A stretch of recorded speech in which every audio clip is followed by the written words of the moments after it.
I was sitting in a dental chair on a quiet Saturday morning when the dentist suddenly froze while studying my x-ray.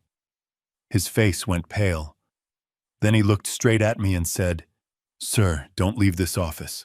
I'm calling 911 right now." I stared at him in shock. "It's just a toothache," I replied. He slowly pointed to a dark shadow near the base of my skull and whispered, "No, this isn't your tooth." My heart stopped. Because 2 months earlier, my own son-in-law, a dentist, had looked at the exact same x-ray and told me there was nothing wrong. I'm so grateful you're here with me today. Before we go any further, drop a comment and tell me where in the world are you watching from, your city, your country. I genuinely want to know who's in this room with me. A quick note. This story contains some fictional elements woven in for storytelling and educational purposes. Names and places are coincidental, but everything it teaches you, I promise, is worth keeping. I have sat in a lot of waiting rooms in my 68 years. Courtrooms, hospital hallways, the lobby of a bank the morning I signed the papers for my first business loan, my hands so unsteady I had to grip the pen with both fists just to keep the signature legible. But I have never sat in a waiting room the way I sat in that one, back straight, hands pressing down hard on my knees, watching the second hand on the wall clock, like it personally owed me an explanation. Charlotte Dental Associates was the kind of place that tried hard to feel calm. Watercolor prints on the walls, a small fountain on the reception desk that made a gentle trickling sound. Magazines fanned out on the coffee table that nobody ever actually read. 2 other patients sat across from me that morning, both of them scrolling through their phones without a care in the world. I envied them more than I can say. The receptionist, a young woman with a bright smile and a name tag that read Cassie, had greeted me warmly when I walked in 20 minutes earlier. "Mr. Calloway, we have you down for 8:30. Have you been here before?" "First time," I told her.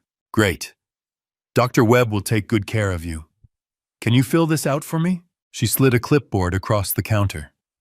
I sat down and filled out the intake form, name, date of birth, medical history, reason for visit. Under chief complaint, I wrote jaw pain, headaches, dizziness, blurred vision, ongoing for approximately 2 months. I stared at that list for a moment before handing it back.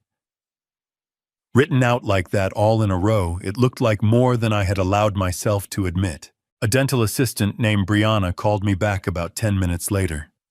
She was efficient and kind, walking me through the x-ray process with the easy confidence of someone who had done it 10,000 times. She positioned a panoramic x-ray machine around my head, a large curved arm that rotated slowly, capturing a full image of my jaw teeth and the surrounding bone structure all the way up toward the base of my skull. "Just hold very still, Mr. Calloway," she said. "This takes about 18 seconds. 18 seconds. I counted every one of them. Brianna left to process the images, and I sat alone in the examination chair, staring at the ceiling tiles. The room smelled of mint and antiseptic.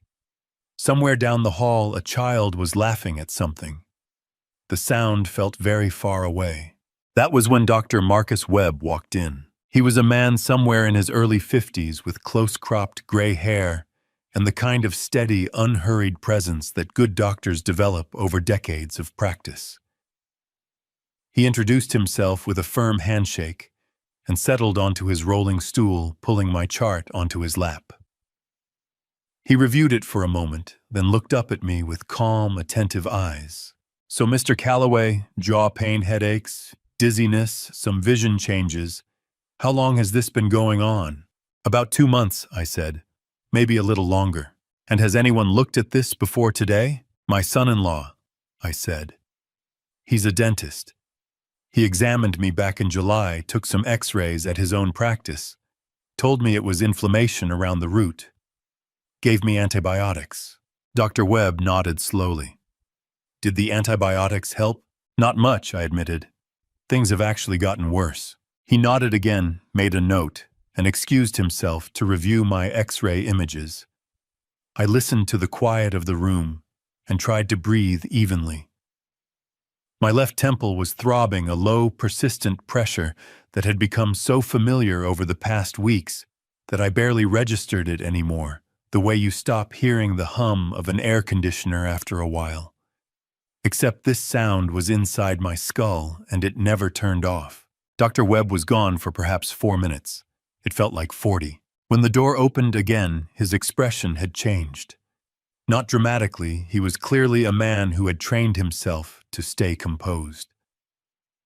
But something had shifted behind his eyes, something careful and serious, that made the air in the room feel heavier. He sat back down on his stool and rolled closer to me than before. He set the X-ray films on the light panel along the wall and turned to face me. "Mr. Calloway," he said, his voice very measured, "I need to ask you a few things before we go any further. The headaches you mentioned, how severe are they on a scale of 1 to 10? 7 most days," I said. 8 or 9 at night. The dizziness, is it worse when you stand up quickly, or is it more constant? More constant, I said. Sometimes the room just tilts, even when I'm sitting still, and the vision changes. Can you describe those, like looking through a window that needs cleaning? I said. It comes and goes, but it's been happening more often lately. Dr. Webb held my gaze for a moment. Then he stood up from his stool. He walked to the light panel where my X-ray was mounted and studied it, not casually, not the way someone glances at something familiar, but the way a person looks at something that is demanding their full and undivided attention. My heart rate climbed. He turned back to me, and this time there was nothing casual in his expression at all. "Mr. Calloway," he said carefully, "I need to stay very calm with me right now.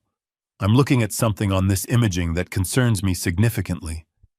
It's outside the normal scope of what I see in this chair every day, and I want to be honest with you. I'm not a neurologist, and I am not going to pretend to be one." He paused. "But in 22 years of practice, I have learned to recognize when something needs immediate attention. And this needs immediate attention." My hands gripped the armrests. "What are you seeing?" He pointed to a region on the X-ray, not near my teeth at all, but higher up near the base of my skull. There was a shadow there, small but distinct. The kind of thing that once you saw it, you could not stop seeing. "There is an abnormality here," he said quietly, "near the base of your skull in a region that suggests involvement of a blood vessel. I want to be clear, I cannot diagnose this. Only a neurologist with a proper CT scan and MRI can tell you exactly what this is. But I can tell you that I am not comfortable letting you walk out of this office without getting you that evaluation today. Not in a few days. Today." My throat tightened. "How serious?" "I don't know yet," he said firmly, cutting me off, not unkindly, but with the clarity of someone who understood that false comfort was its own form of harm. "What I do know is that the symptoms you've described, the progressive headaches, the dizziness, the visual disturbances, combined with what I'm seeing on this film, mean that we are not waiting." He reached for the phone on the wall. "I'm going to call 911, Mr. Calloway, right now, and I'm going to stay right here with you until they arrive." The room tilted. Not the way it had been tilting for weeks, that slow, nauseating lean, but sharply, suddenly, like the floor had dropped 6 inches beneath me. I looked at the shadow on the X-ray. Small as a coin. Sitting there quietly near the base of my skull, patient and unhurried, as though it had been waiting for someone to finally look closely enough to find it. And somewhere beneath the fear, beneath the roar of my own heartbeat filling my ears, one thought rose to the surface, cold and perfectly clear. Reed has already seen this. To understand how I ended up in that examination chair, you need to understand who I am. And who I am is a man who spent the better part of 40 years building things. Not just buildings, though. Lord knows there have been enough of those office parks, residential developments, a hospital wing in Gastonia, that I still drive past sometimes just to look at it. I built a company from a single pickup truck and a 2-page business plan I wrote at my kitchen table when I was 28 years old. I built a reputation in this city as a man who finished what he started and kept his word when it cost him something. And I built a life with a woman named Eleanor Ruth Calloway née Patterson, who was smarter than me in every way that mattered and kind enough to let me believe otherwise. Eleanor passed 3 years ago. Pancreatic cancer. 4 months from diagnosis to the end, and not a single one of those months was easy for either of us.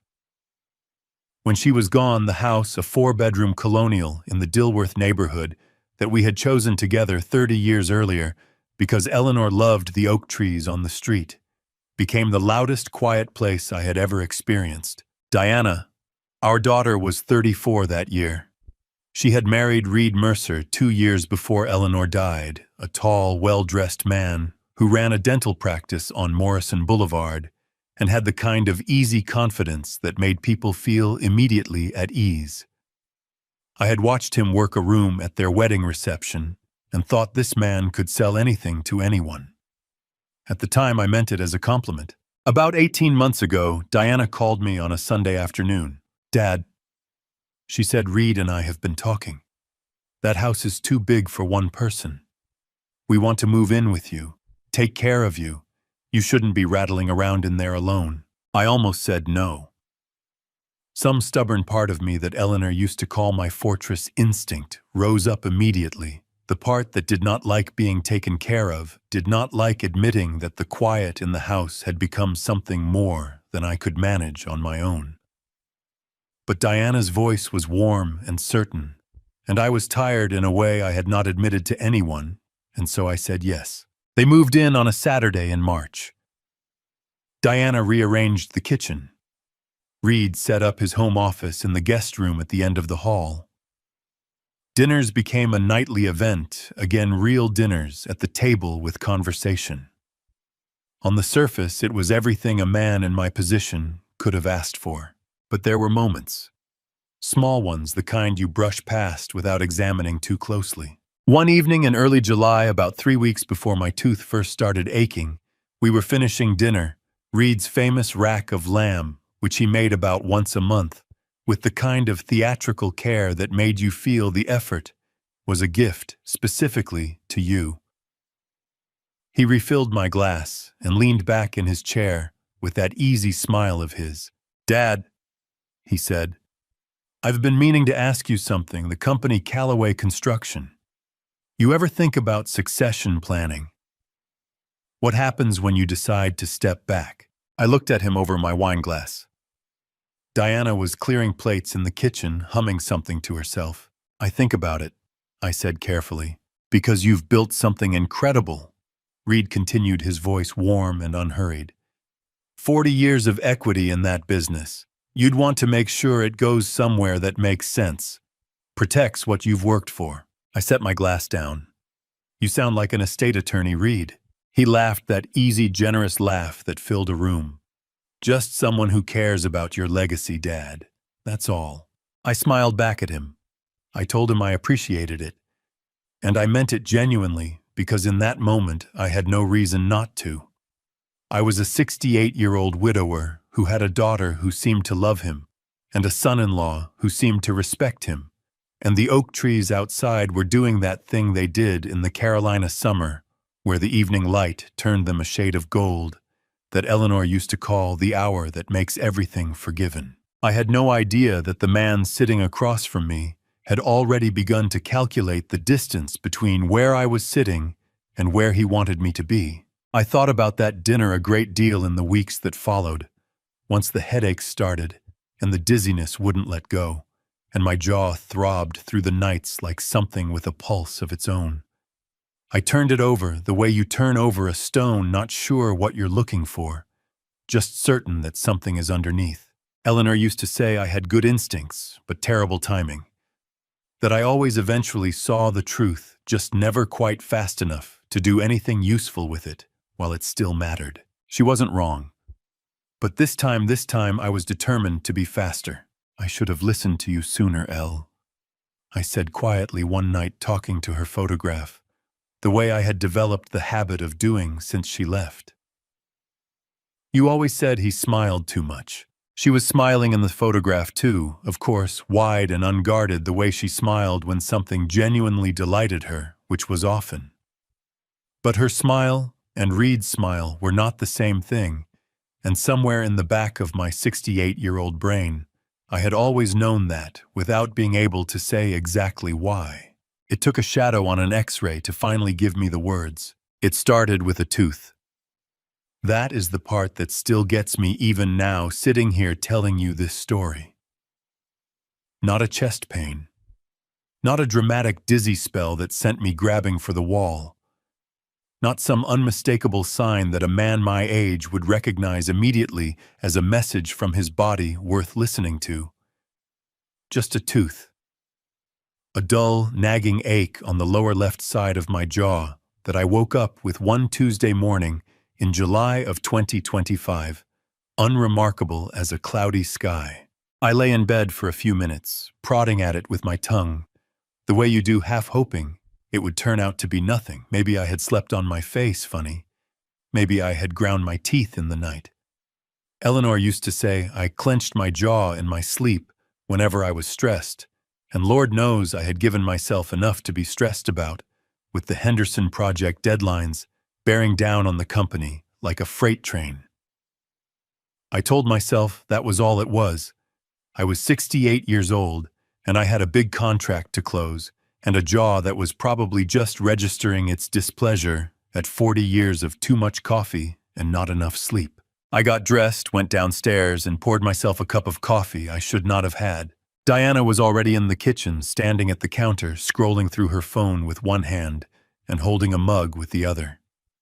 She was wearing that pale blue robe she loved, her dark hair pulled back, and she looked up when I came in with a smile that used to make me feel like the luckiest father in Charlotte. "Morning, Dad. Sleep okay?" "Well enough," I said, pulling out a chair at the kitchen table. She watched me settle into it, and something in her expression sharpened that quick, hawk-eyed attention she had inherited directly from her mother. "You're doing it again," she said. "Doing what?" "Rubbing your jaw." She set her phone down and tilted her head. "You were doing it at dinner last night, too. Is it hurting?" I moved my hand away from my face. I had not even realized I was doing it. "It's nothing," I said. "Probably just a cavity. I'll get it looked at." Diana crossed her arms and gave me the look, the one that meant she had already decided I was wrong and was giving me 30 seconds to catch up.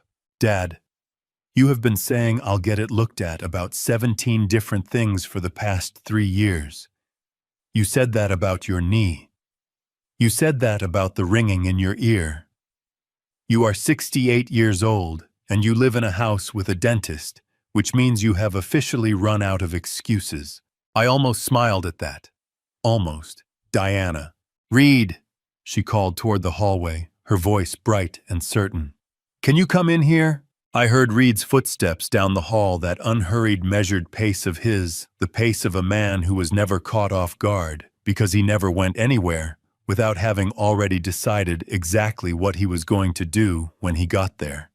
He appeared in the kitchen doorway in a collared shirt and slacks, coffee in hand, looking the way he always looked, polished, easy, perfectly comfortable in my house. "What's up?" he said. "Dad's been having jaw pain," Diana said, nodding toward me. "Tell him to let you look at it." Reed turned to me with an expression of warm, unhurried concern. "How long has it been bothering you?" "Few days," I said. "It's really not." "Dad." He said it gently, not cutting me off so much as steering. "Let me take a look. I can set you up at the office this weekend. Full workup, X-rays, the whole thing. 20 minutes, and then you'll know exactly what you're dealing with instead of wondering." There was something in the way he said it, the speed of the offer maybe, or the particular quality of his attention that registered somewhere in the back of my mind as slightly off-key, like a piano note that is almost right. I could not have named it then. I filed it away without knowing I was filing it. "Fine," I said, picking up my coffee. "If it'll make you two happy." Diana reached over and squeezed my arm. "It'll make me happy," she said warmly. "Reed, thank you." Reed smiled at her over my head. "Of course," he said. "That's what I'm here for." And that evening I sat alone in my study after dinner, the house settling into its nighttime quiet around me. The jaw pain was still there, still that same dull, almost polite persistence, not screaming, just present. I looked at Eleanor's photograph on my desk, the one from our 35th anniversary trip to Asheville, where she was laughing at something I had said that I could no longer remember. "I think Reed's going to tell me it's nothing, Elle," I said to her. "And maybe it is." Her photographed smile did not change, of course. But I found myself thinking about something she had said once years ago after a dinner party, where Reed had been particularly charming and particularly attentive and particularly wonderful in every measurable way. She had waited until we were alone in the kitchen washing up, and then she had said very quietly, as though the thought surprised even her, "That man smiles too much, Arthur. Nobody is that comfortable all the time." I had laughed it off. I had told her she was being uncharitable. I had said Reed was just one of those naturally gregarious people, the kind the world needed more of. She had dried her hands on the dish towel, looked at me steadily, and said, "Maybe. Just keep your eyes open, okay?" I sat in my study in July of 2025, jaw throbbing softly, and thought I should have kept my eyes open a long time ago. The examination room in Reed's office on Morrison Boulevard felt different that Saturday afternoon at the end of July than it had the one other time I had been there, smaller somehow, or maybe I was just paying closer attention than I had before. The walls were that particular shade of off-white that dental offices favor, the kind that is supposed to feel clean and calm, and instead just feels like it is trying very hard to feel clean and calm. A framed print of the Blue Ridge Mountains hung above the door, slightly crooked on its nail. The kind of small imperfection that a man notices when he has nothing else to do but wait and think. The chair was leather. The instruments were gleaming. Reed moved around the room with the practiced efficiency of a man entirely at home in his own domain, rolling his stool into position, snapping on his gloves, with that crisp double pop, arranging his instruments with the quiet confidence of someone who has done this 10,000 times and intends to do it 10,000 more. "Okay, Dad, go ahead and lean back for me," he said, his voice carrying that same easy warmth. It always carried, the kind that cost him nothing and landed like something generous. "Let's see what we're working with." I leaned back and fixed my eyes on the ceiling tile above me, a grid of small perforations like someone had pressed a fork into pale clay and walked away. Reed worked methodically, probing along my lower left jaw, tapping the teeth in question, pressing the gum line with steady fingers. My jaw throbbed dully under the pressure, a complaint my body had been making for days now, patient and relentless. "Tell me when it's the sharpest," he said. "Right there," I said when he hit the spot near the back molar. The pain flared briefly, bright and precise, and I pulled in a breath through my nose. A note was made. "Does it hurt when you bite down on something hard, like crusty bread or ice?" "Sometimes. Worse toward the end of the day when I'm tired. And these headaches you mentioned give me specifics. Forehead, behind the eyes, temples." I frowned slightly at the ceiling. "Left side mostly, up toward the temple, and sometimes behind the eye on the same side." I paused. "Is that related to a tooth? It seems far away for a tooth to be causing it." "Referred pain," he said, and the explanation arrived without a single beat of hesitation. "Extremely common. Dental inflammation can radiate a significant distance along the jaw, and into the cranial region. Patients are often surprised by how far it travels. Nothing to be concerned about. What I want to do is get some X-rays, a full panoramic, give us a complete picture of everything from your roots up through the jaw structure." He stepped out briefly to prepare the imaging equipment, and I sat up in the chair, rolling my neck slowly in a circle. My left temple was doing that low, dull drum beat it had settled into for the past week, not the sharp, dramatic pain of something breaking, but the steady insistence of something that had decided to stay. I pressed 2 fingers against it and breathed. Brianna Reed's dental assistant. A composed woman in her 40s who had worked with him for years and who spoke in the measured, careful tones of someone who had learned that dental patients did not need additional anxiety, came in to conduct the X-rays. She positioned the panoramic machine around my head with practiced ease, adjusted the bite block gently, and told me to hold perfectly still. The machine hummed. It rotated in a slow, deliberate arc around my skull, capturing everything: my teeth, my jawbone, the structures at the base of my skull, the whole architecture of the head that had been aching for reasons I was only beginning to suspect might not be simple. When it was done, Brianna patted my shoulder lightly. "All finished, Mr. Calloway," she said. "Dr. Mercer will be right back in." I waited. The Blue Ridge Mountains hung above the door, slightly crooked on their nail. Down the hallway, a radio played something country at low volume, the kind of music designed to fill silence without demanding attention. Reed came back in with his digital tablet, the X-ray images already loaded. He pulled his stool close, held the screen up, and studied what it showed. His eyes moved across the images in the quick scanning pattern of a trained reader, and I watched his face the way I had learned to watch faces across 40 years of negotiating tables, contract disputes, and the particular art of knowing when a man was telling you the full story versus a version of it. And there it was. It lasted perhaps 3 seconds. 4 at the most. A stillness that moved across his expression like a shadow crossing a wall. His eyes stopped their scan, fixed on one particular region of the image, and something shifted behind them. His jaw tightened, a single involuntary clench. The muscle near his left temple moved once, a small and fleeting betrayal. Then it was gone. The curtain dropped. The easy professional warmth flooded back into his face as smoothly as water filling a glass, and he set the tablet on the tray beside him and looked at me with clear, steady, reassuring eyes. "Good news, Dad," he said, his voice warm and certain. "It's just a little inflammation around the root of the lower left molar. Pretty standard presentation, nothing alarming." My chest tightened. My heart thumped once hard against my ribs. "What about the headaches?" I asked. "The dizziness I mentioned to Diana last week."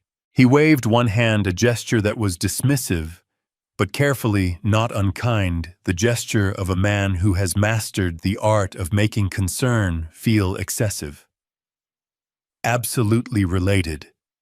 Inflammation at the root level creates pressure that radiates upward along the jaw and into the temporal region. That's precisely the area you're describing. The dizziness is most likely your blood pressure responding to chronic, low-grade pain, which is something your body does automatically. I'll prescribe a course of antibiotics to address any underlying infection and an anti-inflammatory to bring the swelling down. 2 weeks of treatment, Dad.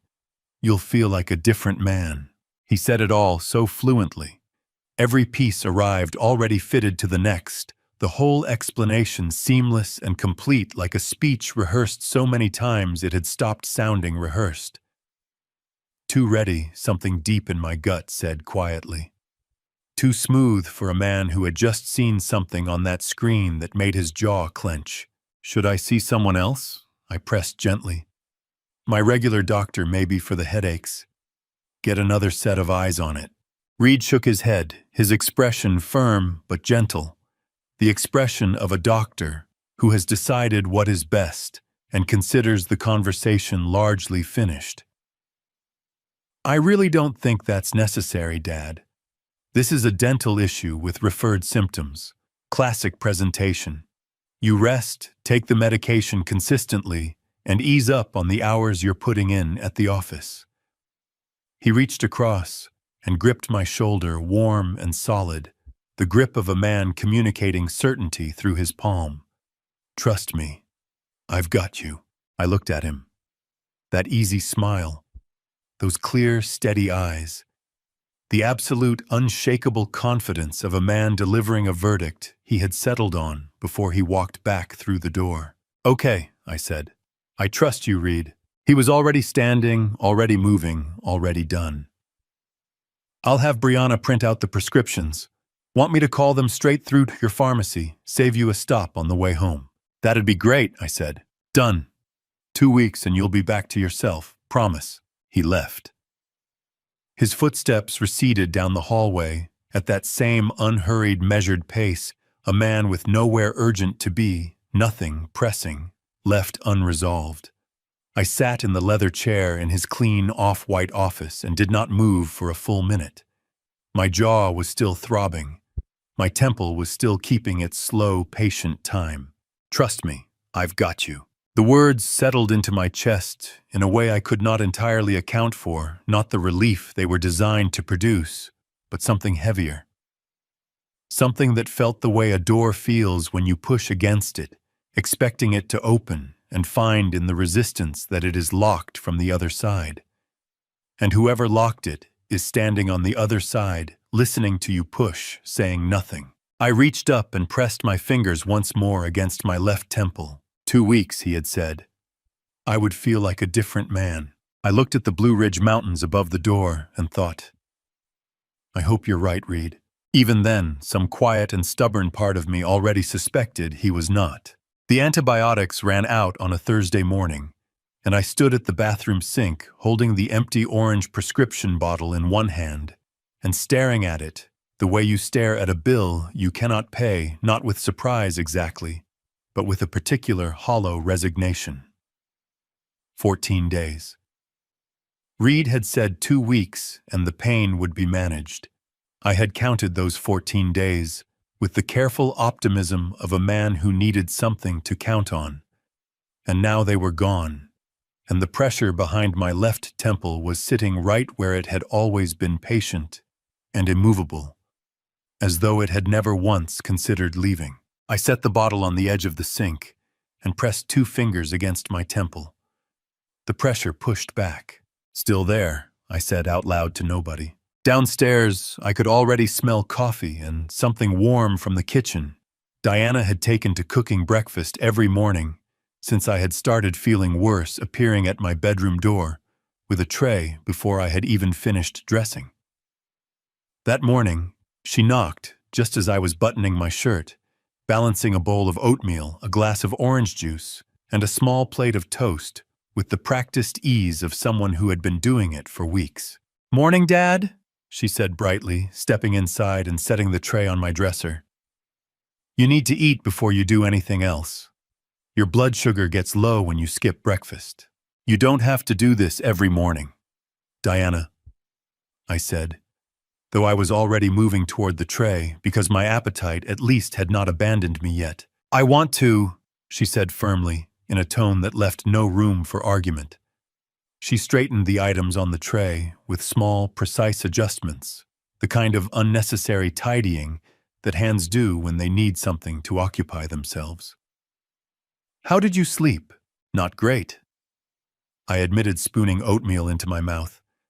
It was good honey and brown sugar the way I had always liked it. The headache woke me up around 2. Diana's expression shifted into concern so smoothly it could have been practiced. "Dad, that's not okay. That's been 3 nights this week." "I know. The antibiotics were supposed to help." "I know that too." She crossed her arms and leaned against the doorframe, studying me with that particular brand of worried attention that used to come from Eleanor and now came from her. "I'm going to ask Reed to look at you again today. He needs to know the medication isn't working." Before I could answer, I heard Reed's footsteps in the hallway that measured unhurried stride, and then he appeared behind Diana in the doorway, already dressed, carrying his blood pressure cuff in one hand, as though he had anticipated exactly this conversation. "I was just coming up to check on you, actually," he said, stepping past Diana into the room. He set his coffee mug on my nightstand and began unfurling the cuff with brisk efficiency. "Diana mentioned the headaches are getting worse. Let's see what your pressure's doing." I extended my arm without argument. There was something about the speed of his arrival cuff, already in hand, already ready, that snagged briefly in my mind like a thread on a nail. I did not pull on it. I let it go. 142/90, he said, reading the gauge. He made a small sound in the back of his throat that managed to communicate both mild concern and complete control of the situation. That's higher than I want it. The antibiotics have done their job on the dental inflammation, but your blood pressure's been responding to chronic low-grade pain, and now it's elevated on its own. Classic feedback loop. So what does that mean? I asked. It means we add a blood pressure medication to bring that number down, he said, pulling the cuff free and looping it over his arm with the casual authority of a man explaining something obvious. Once the pressure normalizes, the headaches should decrease significantly. The blurring you mentioned, that's also a vascular response completely consistent with what we're seeing in the numbers. He looked at me directly, his expression warm and steady. I know it feels like things are getting worse instead of better. But this is actually a straightforward picture, Dad. Your body's just running a little hot right now. I looked at him for a long moment. He looked back at me with those easy, untroubled eyes, and I thought this man has an answer for everything. Every symptom, every question, every new development arrived, and he was already there waiting for it, with an explanation preloaded and ready to deliver. In 40 years of running a business, I had met men like that in boardrooms and across negotiating tables. Men for whom the answer was never, "I don't know," because "I don't know" was a crack in the wall that let light in, and light was dangerous. "Should I see my regular physician?" I asked. "Get a second set of eyes on this." Reed tilted his head with a small, patient smile, the smile of a man who has just been asked a question he finds slightly unnecessary. "Dad, I completely understand the impulse, but what you're describing is a dental issue with cardiovascular secondary effects. It's squarely in my lane. Your GP would look at the same numbers and make the same recommendation. You'd be driving across town to hear what I'm already telling you." He reached over and gripped my shoulder once firmly. "Let's give the blood pressure medication 2 weeks. If you're not seeing improvement, we'll bring someone else in. Deal?" Diana from the doorway nodded encouragingly. "That sounds reasonable, Dad." I looked at my daughter. I looked at my son-in-law. I looked at the empty antibiotic bottle on the bathroom sink that I could see through the open door, and at the tray of oatmeal Diana had carried up 3 floors because she wanted to make sure I ate well. "Deal," I said. That night, long after the house had gone quiet, I lay flat on my back and stared at the ceiling, with both hands pressed against my sternum, feeling my own heartbeat steady, insistent, real. The new pill sat in a paper cup on my nightstand, small and white and waiting. I took it, swallowed it with the last of the water Diana had left on my tray. My left temple pulsed once, twice, 3 times. There is a particular kind of pain that belongs exclusively to 3 in the morning. I do not mean ordinary pain, the kind you manage with ibuprofen and a glass of water, and the reasonable expectation that morning will arrive and bring improvement with it. I mean the kind that strips everything away. The comfortable lies you tell yourself during daylight hours, the careful optimism you maintain when other people are watching, the quiet negotiations you make with your own body about what you can and cannot afford to feel. At 3 in the morning, none of that holds. There is only the dark and the pain and whatever truth you have been most successfully avoiding. I had been avoiding quite a lot. It was the last Friday of August when it finally broke through. I woke at 2:54, I know the exact time because I had been waking in the night often enough by then that I had developed the reflex of checking the clock first, as though the number might tell me something useful. 2:54. The left side of my face felt like it was being slowly crushed from the outside, while simultaneously trying to detonate from within, and the nausea that arrived with the pain had me on my feet and moving toward the bathroom before I had fully registered that I was awake. I gripped the edges of the bathroom sink with both hands so hard my knuckles went white and the sink itself creaked faintly against the wall. I turned on the light. The man in the mirror looked like a stranger. Not the way you look tired after a long week, or the way you look after a sleepless night when the circles under your eyes are deeper than usual, and you reach for your glasses a little more slowly. This was something different. His skin had gone the color of old ash, grayish with a waxy undertone that I had last seen on a face in a hospital bed 3 years ago, and the memory of that face hit me so hard in the chest that my knees actually buckled. I caught myself on the sink, held on.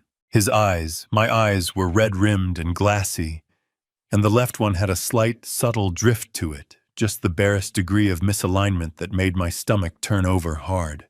"What is happening to you?" I asked the mirror, my voice coming out cracked and raw in the bathroom quiet. My hands were trembling. Not the mild unsteadiness of an old man first thing in the morning, but a genuine visible shake that traveled from my fingers, up through my wrists, and into my forearms. I pressed both palms flat against the cold porcelain and breathed in through the nose, out through the mouth, the way Eleanor used to tell me to breathe when I was working myself into a state over something at the company. "In and out, Arthur." I could hear her saying, clear as if she were standing in the doorway in her blue robe. "In and out. The world does not end tonight." "Elle," I said out loud, my throat tightening until the words came out thin and frayed. "Elle, I think something is really wrong. Not Reed's kind of wrong. Not blood pressure and inflammation and give it 2 more weeks. Something else. Something should have listened to a long time ago." My eyes burned. I blinked hard twice, and the man in the mirror blinked back at me with red eyes and shaking hands, and a face the color of ash. And I made myself look at him, really look, without flinching, without the protective instinct to minimize and rationalize and explain away. And what I saw was a 68-year-old man who had been trusting the wrong person with something he could not afford to lose. I lowered myself onto the edge of the bathtub. My legs had simply stopped being willing to hold me upright, and arguing with them seemed like a battle I could not win just then. I sat there for a long time with my elbows on my knees and my face in my hands, the bathroom tile cold under my bare feet, the pain still doing its slow, relentless work inside my skull. "I need another opinion," I said to the floor. "I need someone who doesn't know Reed. Someone who will look at this and tell me what they actually see, not what they've already decided to tell me." I got up, walked carefully back to the bedroom, one hand on the wall, and sat on the edge of the bed. Picked up my phone from the nightstand. The screen was too bright, it made the left side of my head throb harder, but I squinted against it and typed into the browser dentist, Charlotte NC taking new patients. The results loaded. I scrolled with a thumb that was still not entirely steady. Third result, down Charlotte Dental Associates, Park Road. Dr. Marcus Webb, D. DS. 4.9 stars. I scrolled through the reviews with burning eyes, thorough and honest, took his time, explained everything, clearly didn't rush me out the door. 3 different reviews said almost the exact same thing in different words. He actually listens. He actually listens. I pressed the appointment booking button before I could think myself out of it. Earliest available 8:30 the following morning. I confirmed it, locked my phone, set it face down on the nightstand. From the dresser across the room, Eleanor's photograph caught the faint light from the street outside. She was laughing in it, that full, unself-conscious laugh she had when something caught her genuinely off guard with its goodness. I had taken that photograph on our 35th anniversary trip to Asheville, and I had kept it on every dresser in every room I had slept in for the 3 years since she left, because waking up and seeing her laugh first thing in the morning was the closest thing I had to starting the day right. "I'm going tomorrow," I told her. "Someone new. Someone who doesn't already have an answer waiting for me before I walk through the door." My voice broke on the last word, just slightly, a small crack in it that I had not planned and could not have stopped. "I should have done this weeks ago. I know that. I just I wanted to believe he was trying to help me. The photograph smiled back at me. The pain in my head kept its steady, merciless rhythm. I lay back against the pillow and stared at the ceiling until the light outside the window began to change very slowly from black to the deep blue-gray of approaching dawn. I did not sleep. I just breathed. In and out the way Eleanor had taught me. In and out. The world does not end tonight. I had an appointment at 8:30. For the first time in months, I was the one who had made it. The streets of Charlotte were quiet at that hour, that particular early morning quiet that belongs to the city before it has fully committed to the day when the traffic lights cycle through their colors for nobody and the coffee shops are just beginning to turn on their signs. I drove south on Park Road with both hands on the wheel and the radio off, and I thought about nothing except keeping the car between the lines, which was harder than it sounds when the left side of your head is running a sustained percussion section. It was the first Saturday of September 2025. I had not told Diana where I was going. I had not left a note. I had simply taken my keys from the bowl by the front door and stepped out into the cool morning air and pulled the door shut behind me with the careful quietness of a man who understood on some level he was not yet ready to examine directly that what he was doing needed to happen without an audience. Charlotte Dental Associates sat in a low brick building on Park Road, between a dry cleaner and an insurance agency, the kind of location so deliberately unremarkable that you could drive past it 50 times without registering it. I pulled into the parking lot at 8:22 and sat in the car for a few minutes with the engine off. "You're not being dramatic," I told myself out loud. My voice sounded strange in the closed car, too loud, too certain of something it had no right to be certain about. "You're just getting a second opinion. That's all this is." I got out of the car before I could argue myself back into it. The waiting room was quiet at that hour. 2 other patients sat across from me, both scrolling their phones without a care in the world. I envied them more than I can say. My left temple was doing its familiar drumbeat. I pressed 2 fingers against it and thought about Reed about the 3 seconds when his expression had changed, looking at that X-ray in his own office. About the way he had never once in 2 months looked surprised by anything I told him. About "Trust me, Dad. I've got you delivered" with that easy smile, smooth and practiced, and completely perfectly false. Brianna called me back, walked me through the X-ray process, told me to hold still for 18 seconds.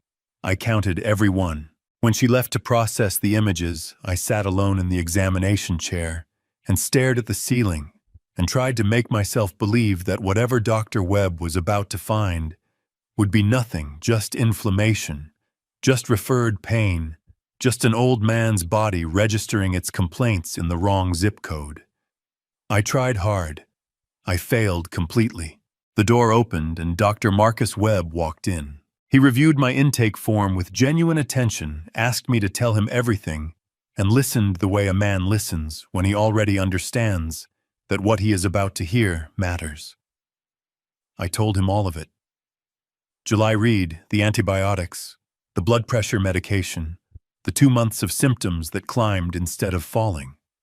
When I described the pressure on the left side of my face, he made a careful note and excused himself to review the X-ray images. 4 minutes.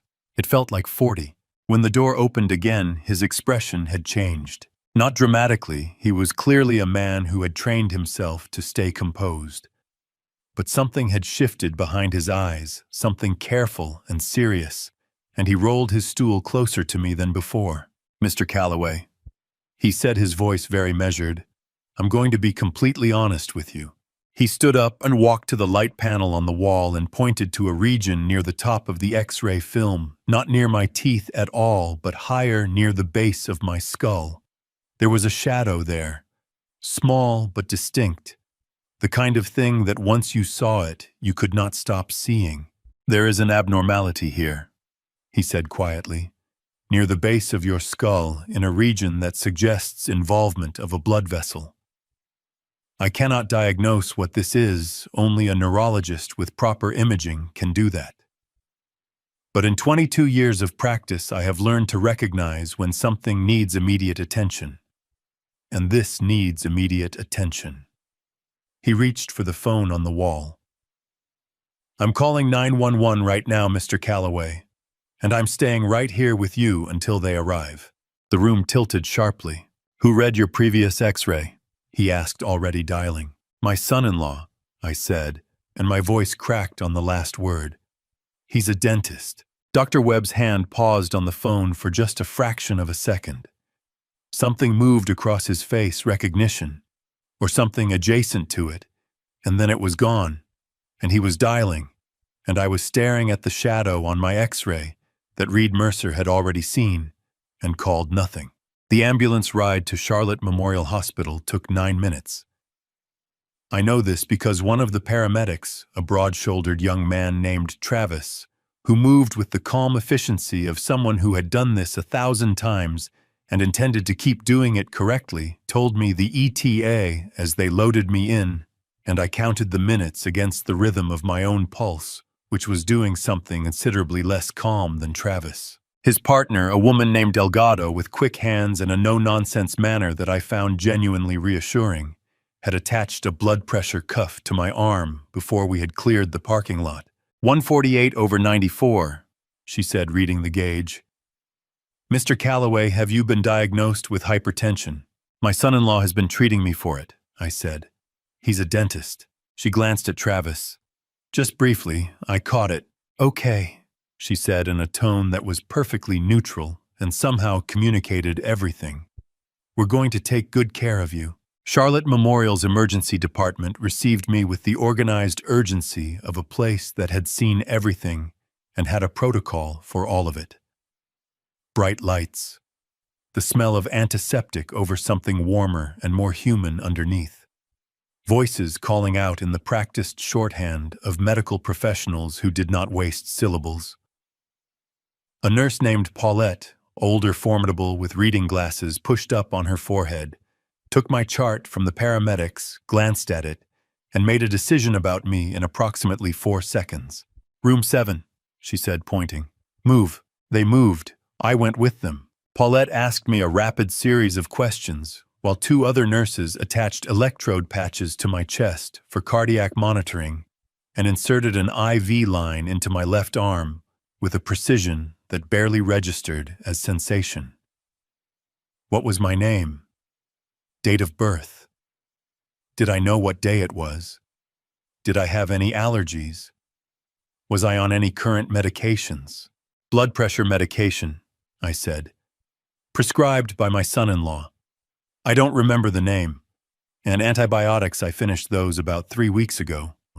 Do you have any of the bottles with you? No, I left the house without them. Paulette made a note and did not comment on the leaving without them, which I appreciated. They took me for a CT scan first.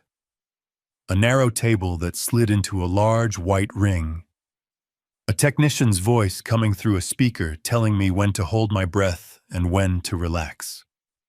I lay as still as I could manage and stared at the curved white interior of the machine and thought about nothing with great deliberate effort, which is a skill I have never been good at and was even worse at that morning. After the CT, they took me for an MRI. The machine was louder than I expected, a rhythmic, insistent banging that filled the tube around me and reverberated through the table and into my spine, a sound that seemed specifically designed to prevent the kind of quiet, meditative calm the technician kept encouraging me to find. I closed my eyes. I thought about the construction site in Gastonia, the hospital wing, the morning they poured the foundation, and I stood at the edge of the site in a hard hat, with coffee going cold in my hand, watching concrete fill the forms, thinking this will stand long after I'm gone. I thought about Eleanor. About the last time I had been inside this hospital 3 years ago, a different department, a different kind of waiting. The smell was the same. That particular mixture of antiseptic and recycled air, and something underneath that I could only describe as the smell of consequence. the smell of a place where things were decided. When both scans were done, they brought me back to a room in the emergency department. Private, small, with a narrow bed and a chair, and a window that looked out onto a service corridor.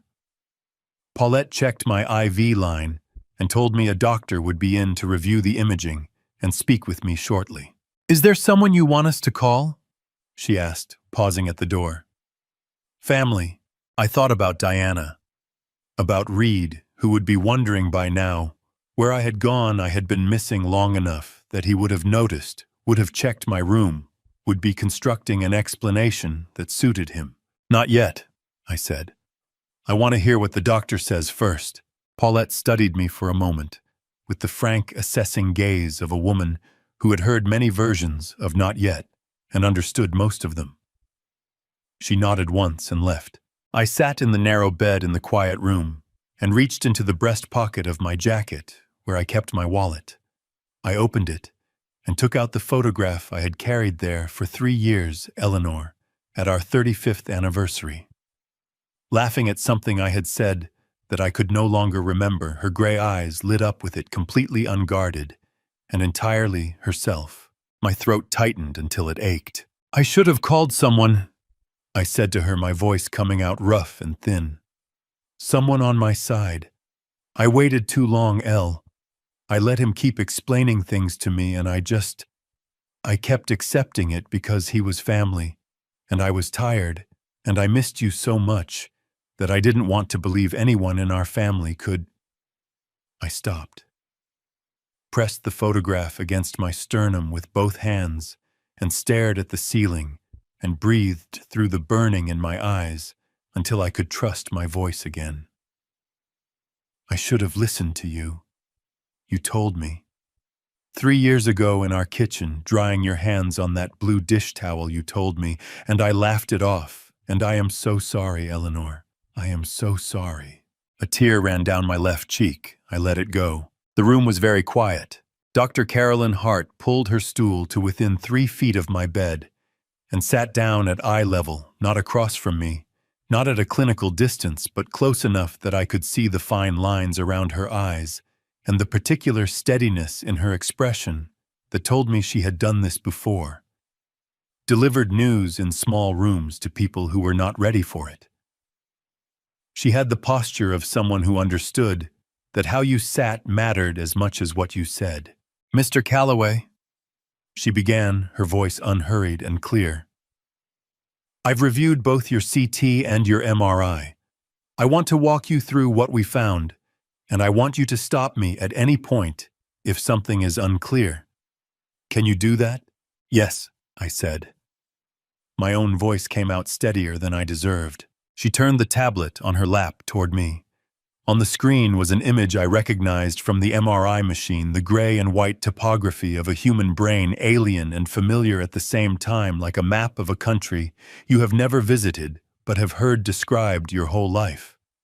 She pointed to a specific region near the base of the skull, where a small, distinct, dark circle sat against the surrounding tissue, like a period at the end of a sentence. "This," she said, "is a cerebral aneurysm. What that means in plain terms is that one of the blood vessels in your brain has developed a weak spot in its wall, and that weak spot has begun to bulge outward, the way a worn patch on a tire bulges under pressure." She paused, letting that settle. "The aneurysm is located near the base of your skull, in a region that explains every symptom you've been experiencing. The jaw pain, the headaches, the dizziness, the visual disturbances.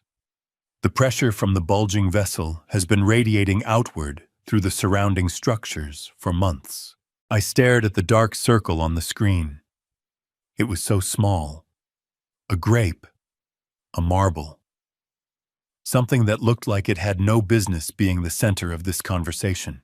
"How dangerous is it?" I asked. Dr. Hart held my gaze directly. "I'm going to be honest with you, Mr. Calloway, because I think you are the kind of man who needs honesty more than comfort right now." She leaned forward slightly. "This aneurysm is in a high-risk location and at a critical stage of development. If it ruptures, if that weakened wall gives way, the result would be a massive hemorrhagic stroke. Survival rates for that kind of event are very low. We are talking about minutes, not hours. The room contracted around me. I felt my fingers tighten on the bed sheet without deciding to tighten them. And if it doesn't rupture on its own, I managed. That's why we're having this conversation today, she said, and something in her voice shifted, not warmer exactly, but more present, more direct. We can fix this. There is a procedure called endovascular coiling. We thread a very thin catheter through the blood vessels guided by imaging, all the way to the aneurysm. Once we reach it, we deploy tiny platinum coils inside the bulge.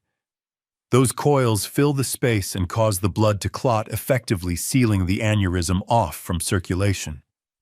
The vessel wall can no longer rupture because the weak spot is no longer exposed to blood pressure. She set the tablet on her knee. It is a delicate procedure, and it carries risks, as all procedures do. But it is far safer than the alternative. I breathed in slowly through my nose. When? Tomorrow morning, she said. First slot. I want you rested, and I want my best team. I nodded. My throat had closed to the diameter of a straw. I looked back at the image on the tablet, the small dark circle that had been living inside my head since before the July morning. I first felt that dull ache in my jaw, quietly expanding, waiting with the patience of something that did not need to hurry. Dr. Hart, I said, and my voice cracked down the middle on her name. I stopped, pressed my lips together, tried again. If I hadn't come in today, if I had waited another week, another 2 weeks, what would have happened? She did not look away. I respected her enormously for that. Based on the size, location, and development stage of this aneurysm, she said carefully, my clinical assessment is that you had somewhere between 3 and 7 days before spontaneous rupture became extremely probable.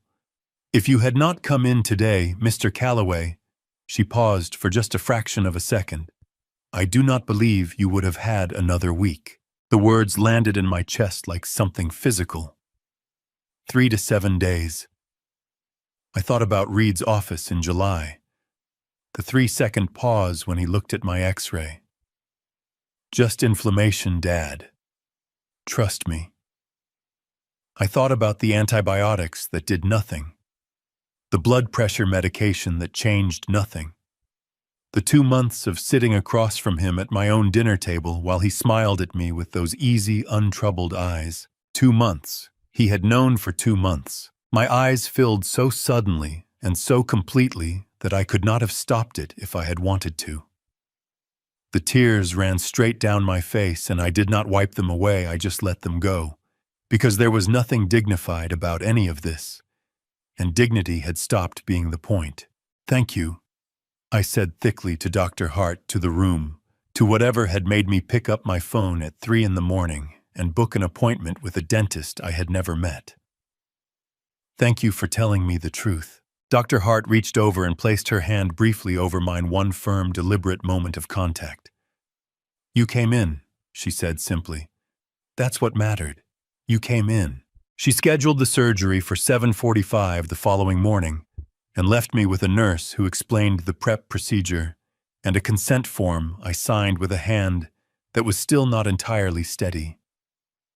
When they were both gone, I sat in the narrow hospital bed in the thin afternoon light and held Eleanor's photograph against my chest and did not say a single word. Some things are beyond words. Some things you can only feel moving through you, like weather, until they pass, or you do. 3 to 7 days. Reed had known since July. Diana arrived 40 minutes after I called her. She came through the door of my hospital room like weather moving through a space fast, big, filling every corner of it with her presence before she had even crossed to my bed.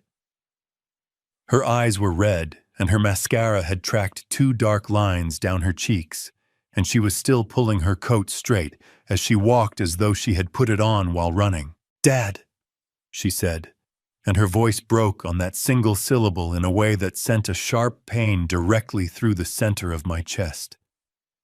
She reached the bed and bent down and wrapped both arms around me and held on with the fierce, unself-conscious desperation of a child, not a grown woman.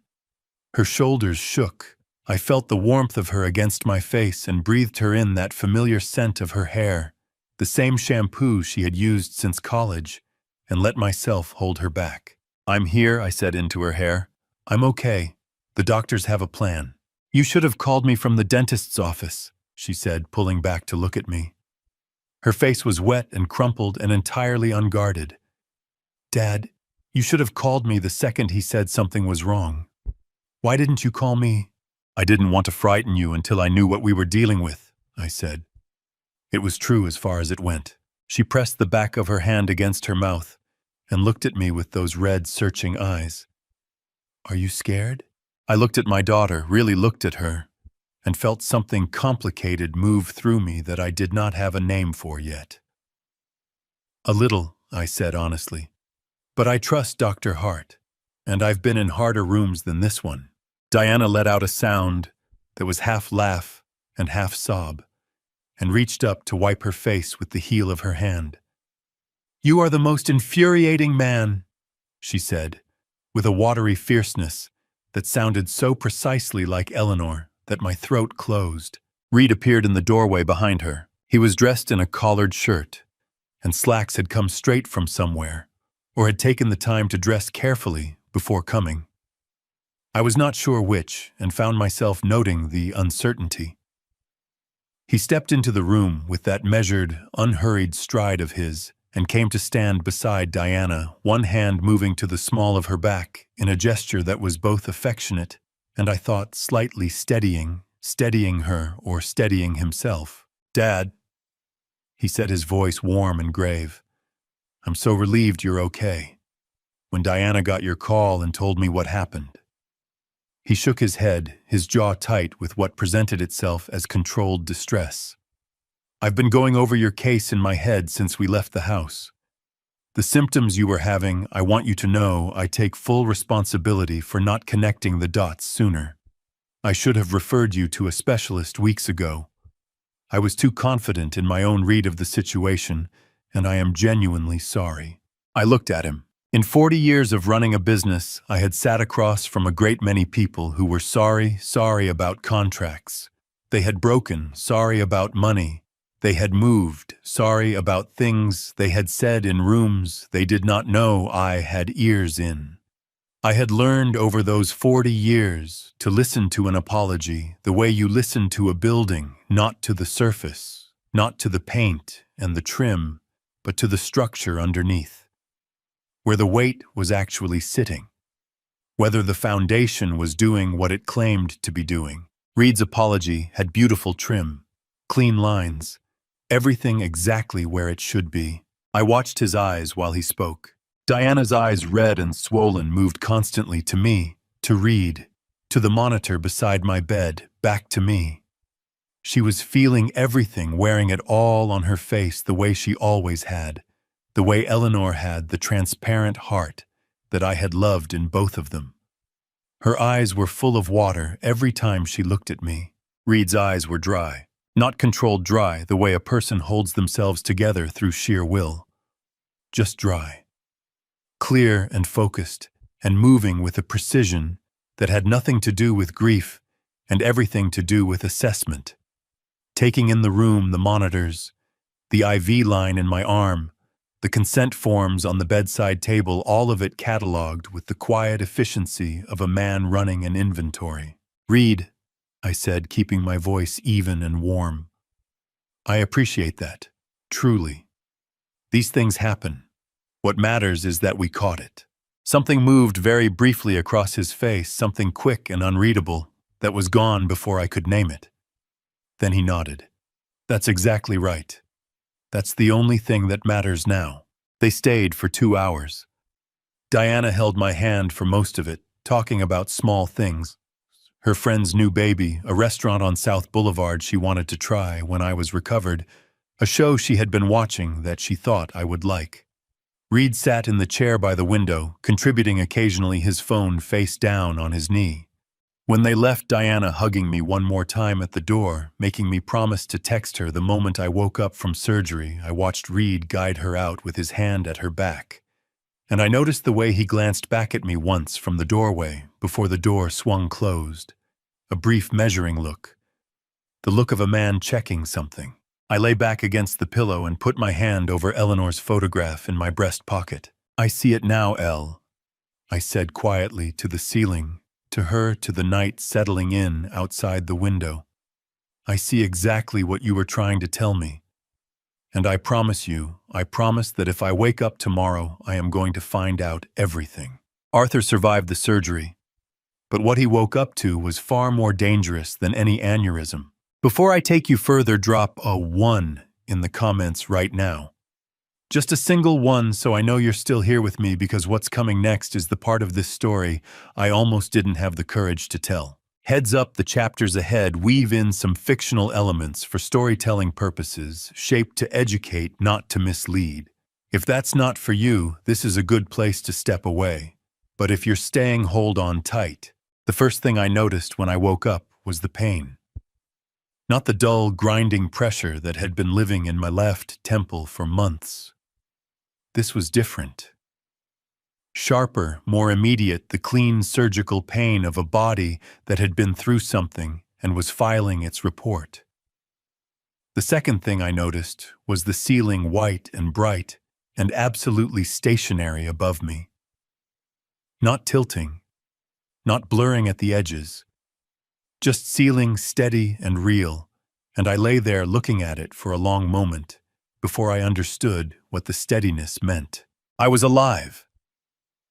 The ceiling was not moving because the world was not moving. My head hurt because I had just had surgery, not because something inside it was about to give way. "Mr. Calloway."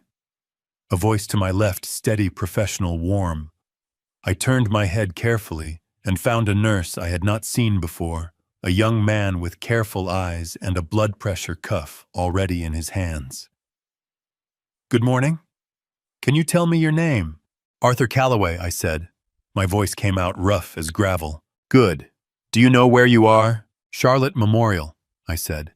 "I had surgery this morning." "That's right. You did great." He wrapped the cuff around my arm with practiced efficiency. 118/76. Dr. Hart is going to be very happy with that number. Dr. Caroline Hart arrived at my bedside about an hour later, and when she walked in, she was smiling, a real smile, not the careful, composed expression of the night before. She pulled her stool close and sat down and looked at me the way people look at things they are genuinely relieved to see. "The procedure was a complete success," she said, and those 6 words hit me somewhere behind my sternum with a force I had not been prepared for. My eyes filled immediately, and I pressed my lips together hard, trying to hold it back, but the tears came anyway, hot and unstoppable, running sideways across my face into the pillow. "The aneurysm has been fully occluded. The coils are in place and the vessel wall is no longer exposed to blood pressure. The risk of rupture has been eliminated." "Eliminated," I repeated, tasting the word. "Eliminated," she confirmed. She leaned forward. "Mr. Calloway, I want you to understand something. What Dr. Webb did, recognizing that abnormality on a dental X-ray and acting immediately, that is not a common thing. Most practitioners would have noted it and referred you for follow-up in a week or 2. He called 911 because his instincts told him there was no time to wait." She held my gaze. "You were very fortunate to walk into that particular office on that particular morning." I thought about 3 in the morning, about the phone in my shaking hand, and the Google search, and the 4.9 stars, and the words "he actually listens," about Eleanor's photograph on the dresser catching the streetlight. "I don't think it was entirely fortune," I said quietly. Dr. Hart studied me for a moment, and something in her expression softened. "No," she said. "Maybe not entirely. I spent 3 days in the ICU before they moved me to a standard room. Diana came every day, sometimes twice, arriving with coffee she was not supposed to bring, and magazines I was not able to focus on, and a determined cheerfulness that cost her more than she let on. I could see it in the tight set of her mouth when she thought I was sleeping, the way her smile did not quite reach her eyes when Reed was talking. Reed came every day, too. He was attentive, considerate. He asked Dr. Hart intelligent questions about the recovery timeline and took notes on his phone and made sure Diana ate something when she forgot. He was by every observable measure exactly what a concerned son-in-law should be. I watched him from behind the careful veil of a man who was more tired than he looked and less recovered than he claimed, and I filed away everything I saw with the methodical patience of someone building a case. On the 4th day, they discharged me. Reed drove. Diana sat in the back seat with me, her hand over mine the whole way, talking about the things she had prepared at the house, the guest bedroom on the ground floor, so I would not have to climb stairs, the meals she had pre-cooked, the schedule she had arranged, so someone would always be home with me. Reed drove smoothly, signaling before every lane change, both hands on the wheel. The model of a careful driver, a careful man. He glanced at me once in the rearview mirror and said, "Dad, the most important thing now is that you rest and let your body recover. No work, no decisions, no stress. Diana and I will handle everything." "All right."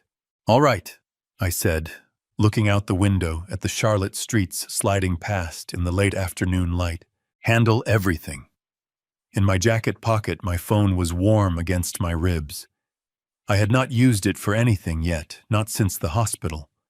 But I had a number I had been carrying in my memory for 3 years from a conversation at a business dinner in 2022 when a partner of mine had mentioned needing a private investigator for an internal fraud case. The man had been thorough and discreet and had produced results that held up in court. His name was Frank Doyle. Frank Doyle's office was on the 3rd floor of a building on Tryon Street in uptown Charlotte, sandwiched between a commercial insurance agency and a tax preparation firm, the kind of address that was designed to be forgettable, tucked into the middle of a block where nobody lingered. I had called ahead the previous day from my car parked 2 streets from the house, with the engine running and the radio off. Frank had answered on the 2nd ring, with a voice like gravel over smooth stone, unhurried, precise, the voice of a man who listened more than he spoke. "Mr. Calloway," he had said when I gave my name. "I remember the name. Jim Hartley's partner, the construction company." "That's right," I said, surprised despite myself. "You have a good memory." "It's the job," he said simply. "When can you come in?" I climbed the stairs to his office on a Tuesday morning in early October of 2025, moving carefully. My surgical recovery was progressing well, but stairs still required my full attention and a hand on the railing. I had told Diana I was going to a follow-up appointment with Dr. Hart. I had the appointment card in my pocket in case she asked, which she did not. Frank Doyle was a man in his mid-40s, with a compact, self-contained quality about him. Not large, not particularly imposing, but the kind of man who occupied a room with an efficiency that made you feel his presence more than his son. He had dark hair going gray at the temples, a plain gray suit, and eyes that assessed without appearing to assess, which was the most useful kind. He stood when I came in, shook my hand, and gestured to the chair across from his desk. "Mr. Calloway," he said, "sit down. Tell me what's happening." So I told him. I started at the beginning, the toothache in July, Reed's examination. The 3 seconds when his expression changed, looking at the X-ray, the antibiotics that did nothing, the blood pressure medication that changed nothing, the 2 months of dinners and concern and "Trust me, Dad, I've got you." Frank sat across from me with a legal pad on his knee and a pen in his hand, and he did not interrupt once. He wrote occasionally in small, neat letters. His face remained composed and attentive throughout, until I said the name Reed Mercer. The pen stopped moving. Frank looked up from his notepad. It was a small thing, a fraction of a second, a barely perceptible shift in his attention. But I had been paying attention to small things for weeks now, and I caught it the way you catch a sound in a quiet house that does not belong. "Dr. Reed Mercer," Frank said. Not a question, a confirmation. "Yes," I said. "Do you know him?" Frank set his pen down on the notepad very deliberately. He looked at me for a moment, with those assessing eyes, and then he said something that I had not expected, in a voice from which all professional distance had been quietly removed. "Mr. Calloway, my father's name was Gerald Doyle. He was 72 years old. He owned a small chain of hardware stores in the University City area, built them from nothing over 30 years, same as you built your company." He paused. "He died in March of 2020. The official cause of death was hemorrhagic stroke. His neurologist at the time listed it as spontaneous, consistent with his age and general health." Frank's jaw tightened just once and then released. His dentist in the months before he died was Dr. Reed Mercer.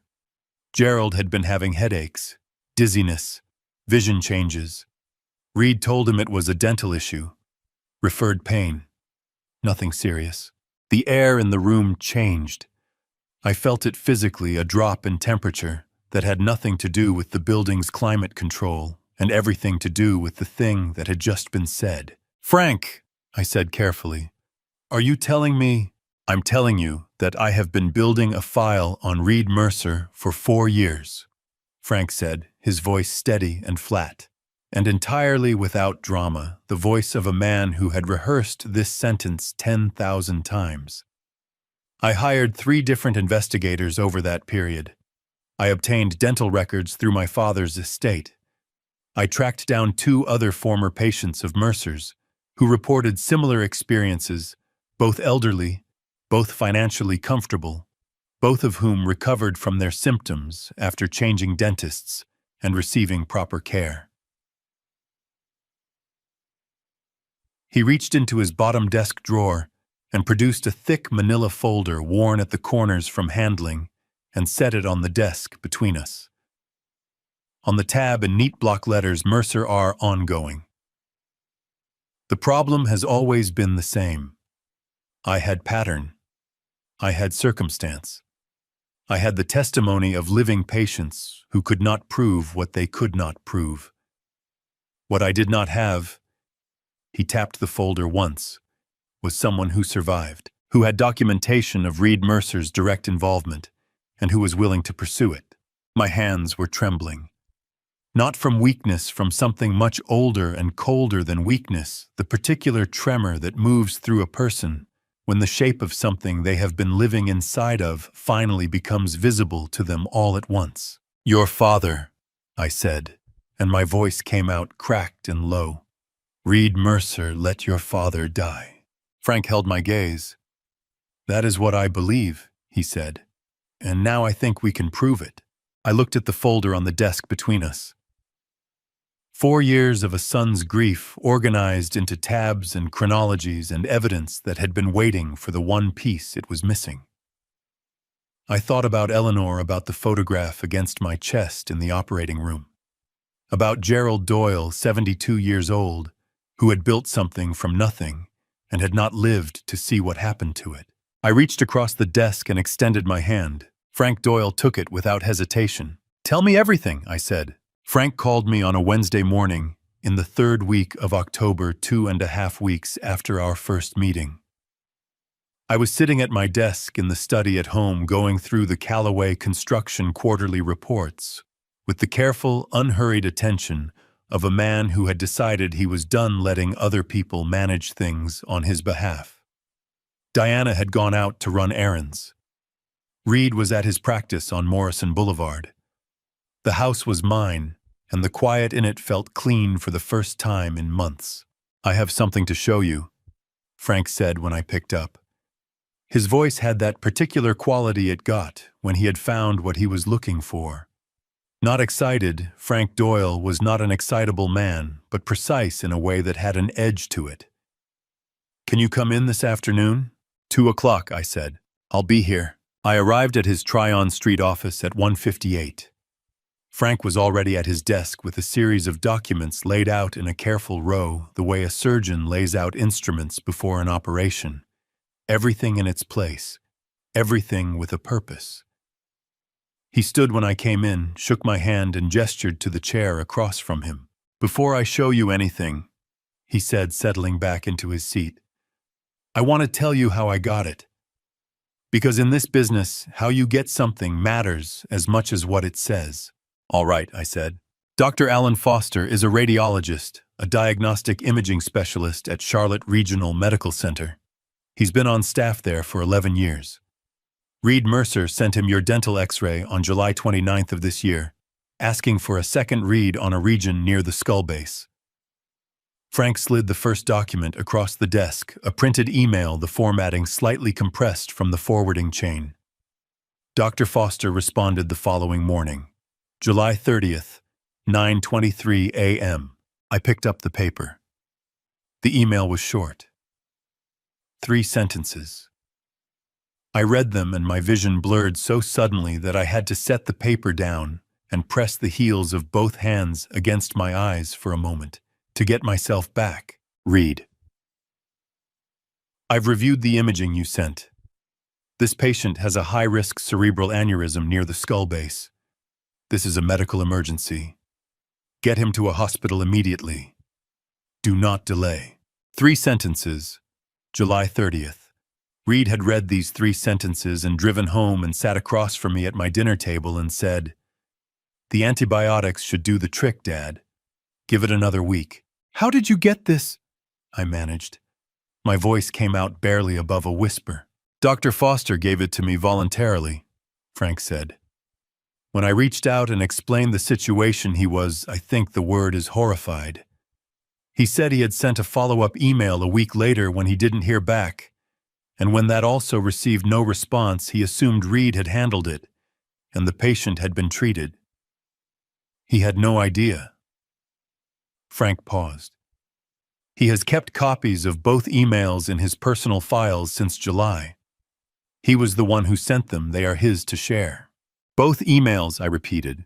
Reed deleted both. The metadata on the server side shows Reed's account opened the first email at 9:23 a.m. on July 30th.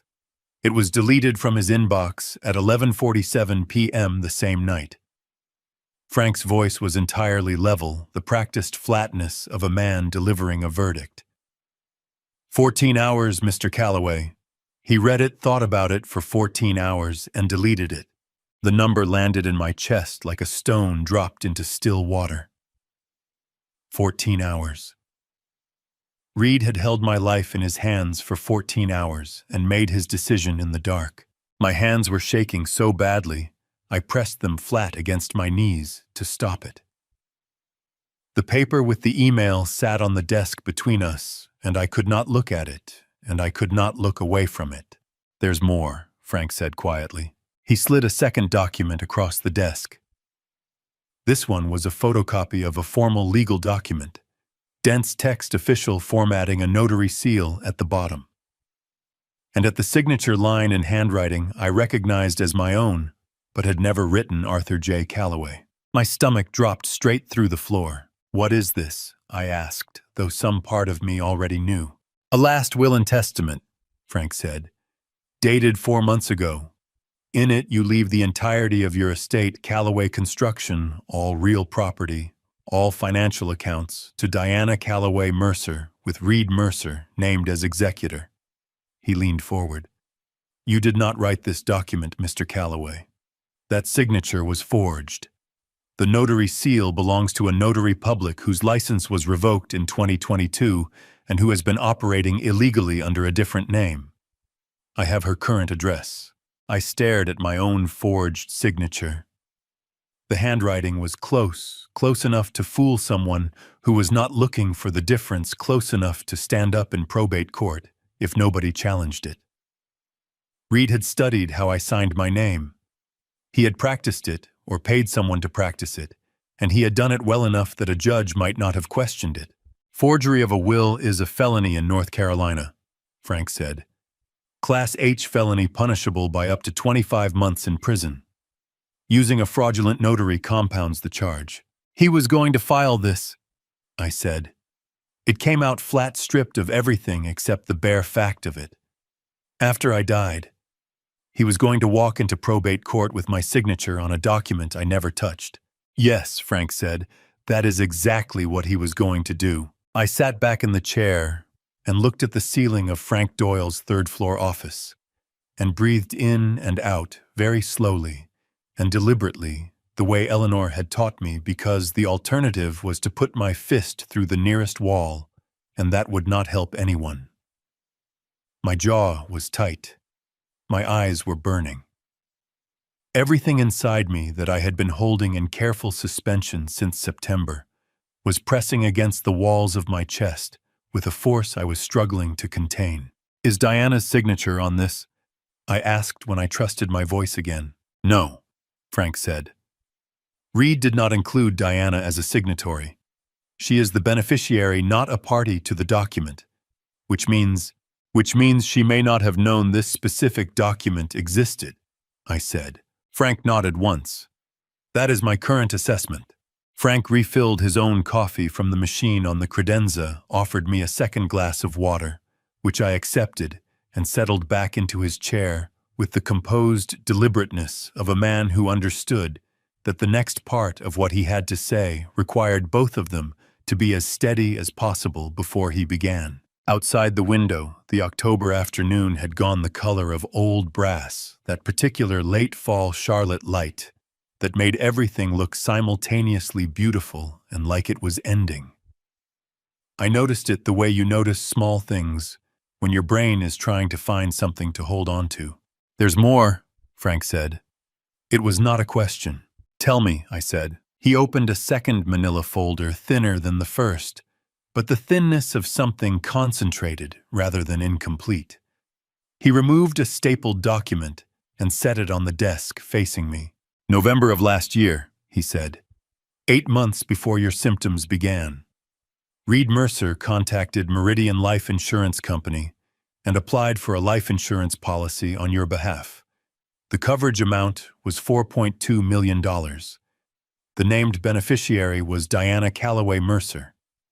He paused to let that settle. The application included your medical history, your signature on the consent form, and your initials on 3 separate pages. I looked at the document, at my name at the top, at the figure $4,200,000 printed in the clear, indifferent font of an insurance company that had no idea what it was party to. I never signed this, I said. My voice came out hollow. No, Frank said. The signature analysis I commissioned compares this document against 14 verified samples of your actual signature from company contracts and legal filings over the past decade. The conclusion is consistent forgery, same hand as the will, same technique, slightly better execution, probably because he had more time to prepare. He folded his hands on the desk. Under federal law, forging someone's signature on an insurance application constitutes insurance fraud, a federal felony under 18 U.S.C. sections 1341 and 1343, covering mail fraud and wire fraud in the submission of fraudulent insurance documents. The penalties include up to 20 years in federal prison per count. The number 4.2 million sat in my head like a weight I could not lift. $4.2 million payable to my daughter the moment I died. Policy taken out 8 months before my symptoms began. 8 months before Reed began telling me my jaw pain was nothing serious. He planned this before I got sick, I said. Yes, Frank said. The policy predates your first reported symptom by approximately 8 months, which raises the question of whether the timing of your symptoms was entirely natural. He reached into the folder again and produced a smaller document, a lab report, the kind with rows of clinical terminology and reference ranges in small print. I had the samples analyzed. I stared at him. What samples? 3 months ago, before you went to Dr. Webb, Diana was bringing you food regularly, breakfast trays, dinners, soup. You mentioned it in our first meeting. Frank's voice did not change. It stayed exactly as level as it had been when he told me about the email, about the will, about the insurance policy, the voice of a man who had learned that information delivered calmly caused less damage than information delivered dramatically, even when the information itself was catastrophic. I obtained samples from containers in your kitchen recycling during a period when I had access to the property for surveillance purposes. The lab found trace amounts of amlodipine, a calcium channel blocker used to treat high blood pressure at levels significantly above therapeutic range. The word amlodipine hit me like a physical blow. My mouth went dry. Amlodipine, I repeated. The same class of medication Reed prescribed for you in August, Frank said. When he told you your blood pressure was elevated. He held my gaze steadily. Mr. Calloway, it is possible that your blood pressure was elevated in part because someone had been introducing the drug into your food at doses high enough to cause the side effects associated with elevated intracranial pressure, headaches, dizziness, visual disturbances. The same symptoms that combined with the existing aneurysm made your condition deteriorate faster than it might have otherwise. The room tilted. Not the way it had tilted for months, not the physical vertigo of a vascular crisis, but something deeper and colder. The tilt of a man whose understanding of his own life has just been reorganized from the ground up. Diana had brought me breakfast every morning, soup in the evenings, small, loving, careful meals carried up on a tray with a smile. Is Diana? I started, and my throat closed over the rest of the sentence. Frank leaned forward slightly. Based on everything I have found, it is my assessment that Diana did not know the full scope of what Reed was doing. She knew about waiting for an inheritance. She may have known about the financial maneuvering. But the forgeries, the insurance fraud, the medication, those appear to be Reed's operations run without Diana's direct knowledge. His voice softened by a fraction. That does not absolve her of what she did know. But it matters for how this ends. I pressed both hands over my face and held them there for a long moment, breathing into my palms. My daughter, my house, my food. Every morning for weeks, a tray at my door with a smile and "Eat this, Dad, it'll help." When I took my hands away, my eyes were wet and I did not care. The company, I said. You mentioned the company. Frank opened the third document, a spreadsheet dense with figures and account numbers. Over the past 18 months, a series of financial transactions moved a total of $812,000 out of Callaway Construction's operating accounts into 3 shell companies registered in Delaware. The transfers were structured to stay below the automatic reporting threshold, each one under $10,000, spread across multiple accounts, timed at irregular intervals to avoid pattern detection. He tapped the spreadsheet. This is called structuring. It is a federal crime under the Bank Secrecy Act regardless of whether the underlying funds were obtained legally. Combined with the embezzlement charge under North Carolina General Statute 1497, Reed Mercer is looking at significant federal and state exposure. $812,000. Built from nothing over 40 years. Taken in pieces quietly, while Reed sat at my table and called me Dad. I stood up from the chair. My legs were steady, steadier than I expected, steadier than they had any right to be, and I walked to the window and stood there looking out at the brass-colored October afternoon and the Tryon Street traffic moving below, indifferent and ordinary, the city going about its business, while mine had just been dismantled in a third-floor office I would remember for the rest of my life. "Frank," I said without turning around.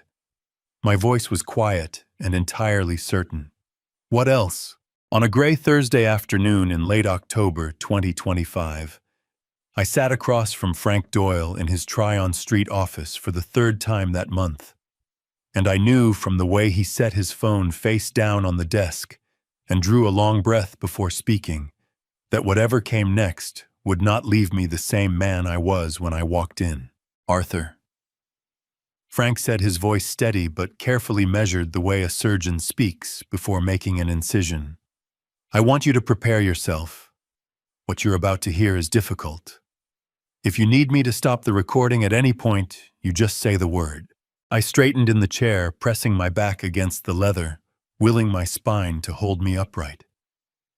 My hands rested on my knees, and I could feel them trembling violently, just that low, constant vibration, like a phone set to silent. Play it, I said. I didn't come this far to flinch now. Frank gave me one more searching look, then pressed the button. The voice that filled the office was Diana's. My daughter. My only child, the girl I had walked to school on rainy mornings, the girl I had held at Eleanor's funeral while she sobbed into my shoulder. That same voice 3 weeks ago inside my own kitchen, low and tight with a kind of excitement I had never once heard from her in 40 years. He's getting weaker. You can see it every single day. The medication is doing exactly what it's supposed to do. My chest locked like a deadbolt slamming home. Then Reed's voice came smooth, almost clinical. We need to be patient. The moment that aneurysm progresses to a critical stage on its own, we don't have to do a thing. The numbers will tell the story for us. Insurance, the company, the house, everything transfers cleanly. And if he decides to go see someone else? Diana asked. A pause. Then Reed, he won't.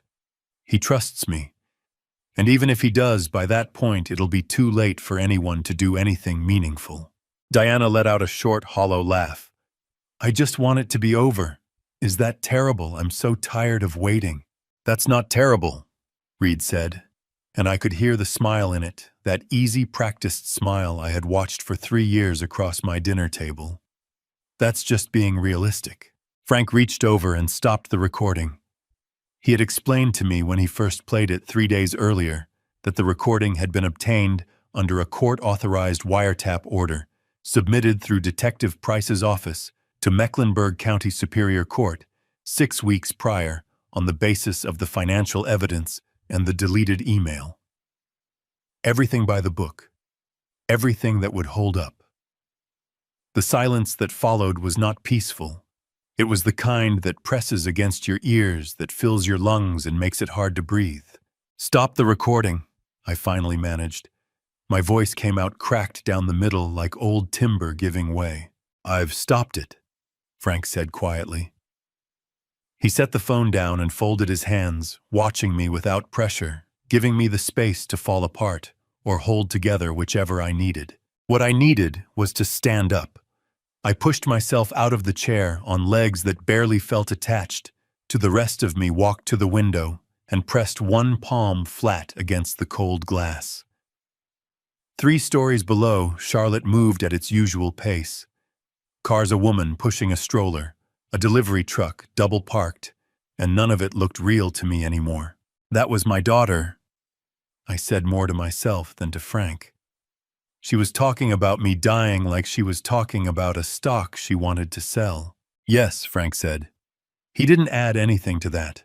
He didn't need to. I turned from the window, and I was surprised, genuinely surprised to find that I wasn't weeping. My eyes were burning hot and dry, but the tears weren't coming, not yet. What I felt instead was something colder and more deliberate, a kind of fury that had weight to it, that sat in the center of my chest like a stone. How long? I asked. How long did they plan this? Frank opened the manila folder on his desk. Based on the insurance policy timeline, the shell companies, and the forged will, at minimum 18 months. Probably longer in conversation, maybe 2 years. They started putting the financial structure in place before Eleanor passed. That one hit me somewhere Frank hadn't expected, I think. I actually flinched, a full-body flinch, my shoulders going up and my jaw tightening, before Eleanor passed. While my wife was dying in our bedroom on the 2nd floor, while I was holding her hand and reading to her and telling her I would be all right, they had already started counting. Frank. My voice was barely above a whisper. Did Diana love Eleanor, or was all of it? I can't answer that, Frank said. And for the first time I heard something human and raw beneath his professional composure. What I can tell you is that grief and greed are not mutually exclusive. I've seen people mourn genuinely and still make choices that would break your heart. I'm not here to explain your daughter to you, Arthur. I'm here to give you the truth so you can decide what to do with it. I walked back to the chair and lowered myself into it heavily, like a man twice my age. My heart was pounding so hard I could feel it in my fingertips, in my throat, in the old surgical site at the back of my skull. "What about Reed?" I asked. "The recording, is it enough? Combined with the email evidence, the forged documents, and the financial records, yes." Frank leaned forward. "But here's what I need from you. The recording alone will shake a courtroom, but evidence of the email deletion proof that Reed identified the aneurysm, received a professional warning, and deliberately concealed it from you, that's the piece that takes this from a civil case to a criminal one." "Then we find that piece," I said. Frank nodded slowly. "There's someone who may be able to give it to us. The radiologist who sent that warning email to Reed, Dr. Alan Foster. I've been trying to reach him for 2 weeks. He's been careful, cautious. But I think he knows what Reed did. And I think a part of him has been carrying that weight ever since." I leaned forward, and the fury in my chest sharpened itself into something clear and purposeful. "Then we go find Dr. Foster," I said, "and we give him a reason to stop carrying it alone."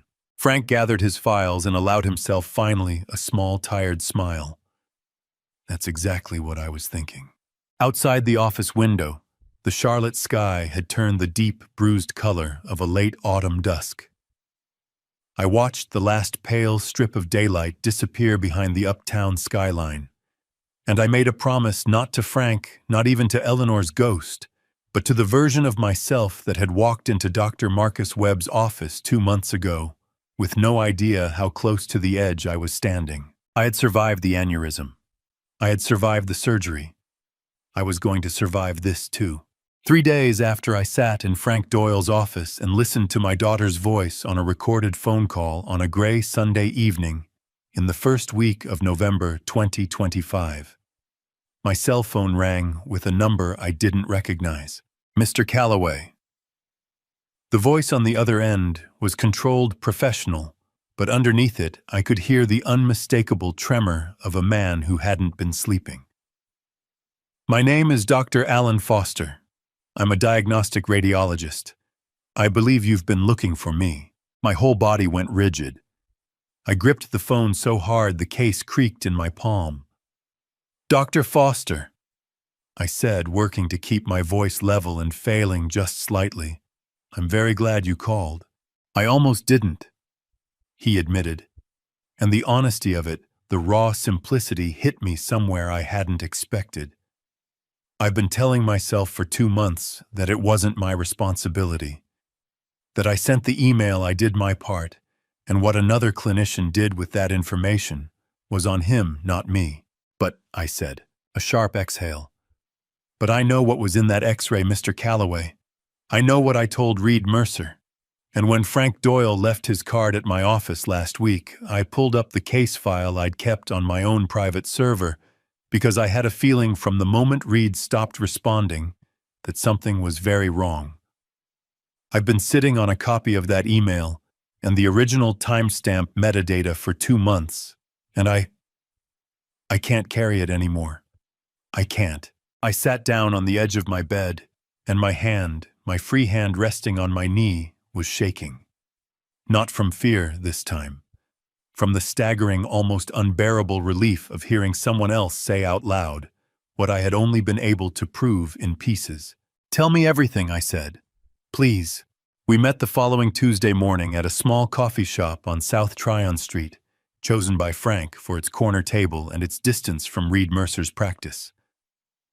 Dr. Alan Foster was a lean man in his early 50s with wire-rimmed glasses and the kind of careful, deliberate movements that told me he had spent decades handling equipment that required a steady hand. He set a sealed legal envelope on the table between us before he'd even taken off his coat. "Everything is in there," he said. The email I sent Reed on July 30th at 9:23 in the morning. My read of the panoramic X-ray images. The metadata from our shared clinical server showing that Reed Mercer opened that email at 9:41 a.m. 18 minutes after I sent it. He read it, Mr. Calloway. Every word. Frank opened his own folder and spread 3 printed pages beside the envelope. And this, Frank said, tapping one sheet, is the server log showing the email was permanently deleted from Reed's inbox at 11:47 p.m. that same night, 14 hours after he read it. Dr. Foster's mouth tightened. He reached up and adjusted his glasses, a small self-steadying gesture, and I could see his jaw working as he held back whatever he was feeling. I wrote that email because I was alarmed, he said.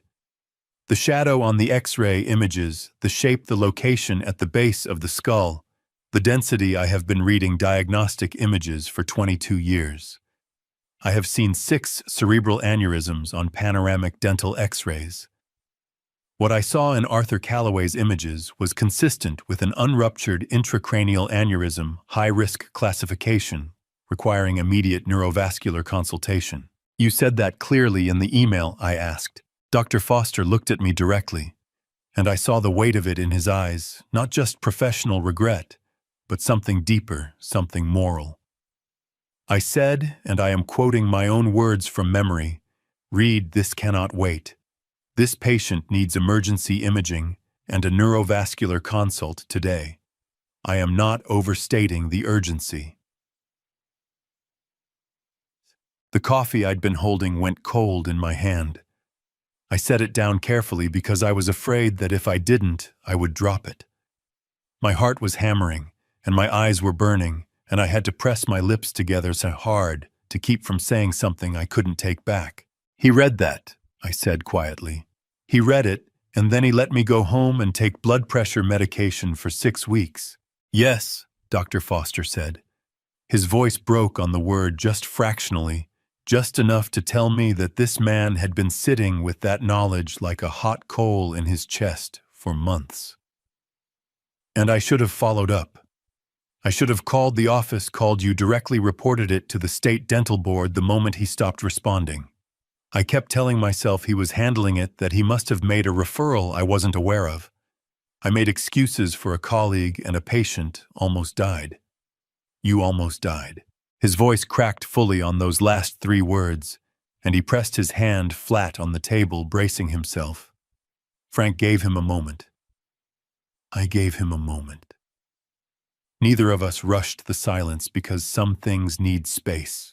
"You're here now," I said finally, and I was surprised by how steady my voice came out, how much I meant it. "That counts for something, Dr. Foster. It counts for a great deal."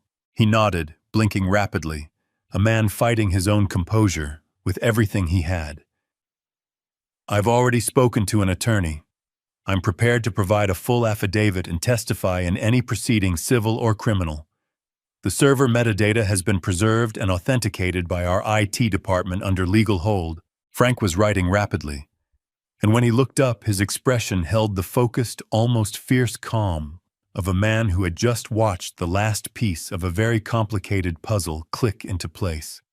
"With this evidence combined with the audio recording and the financial documents, we have a complete picture," he said. "Suppression of medical information, criminal negligence, and a documented pattern of deliberate inaction for financial gain." "What happens to Reed?" I asked. Frank set his pen down. "Loss of his dental license at minimum. The North Carolina Dental Board will open a formal investigation the moment we file.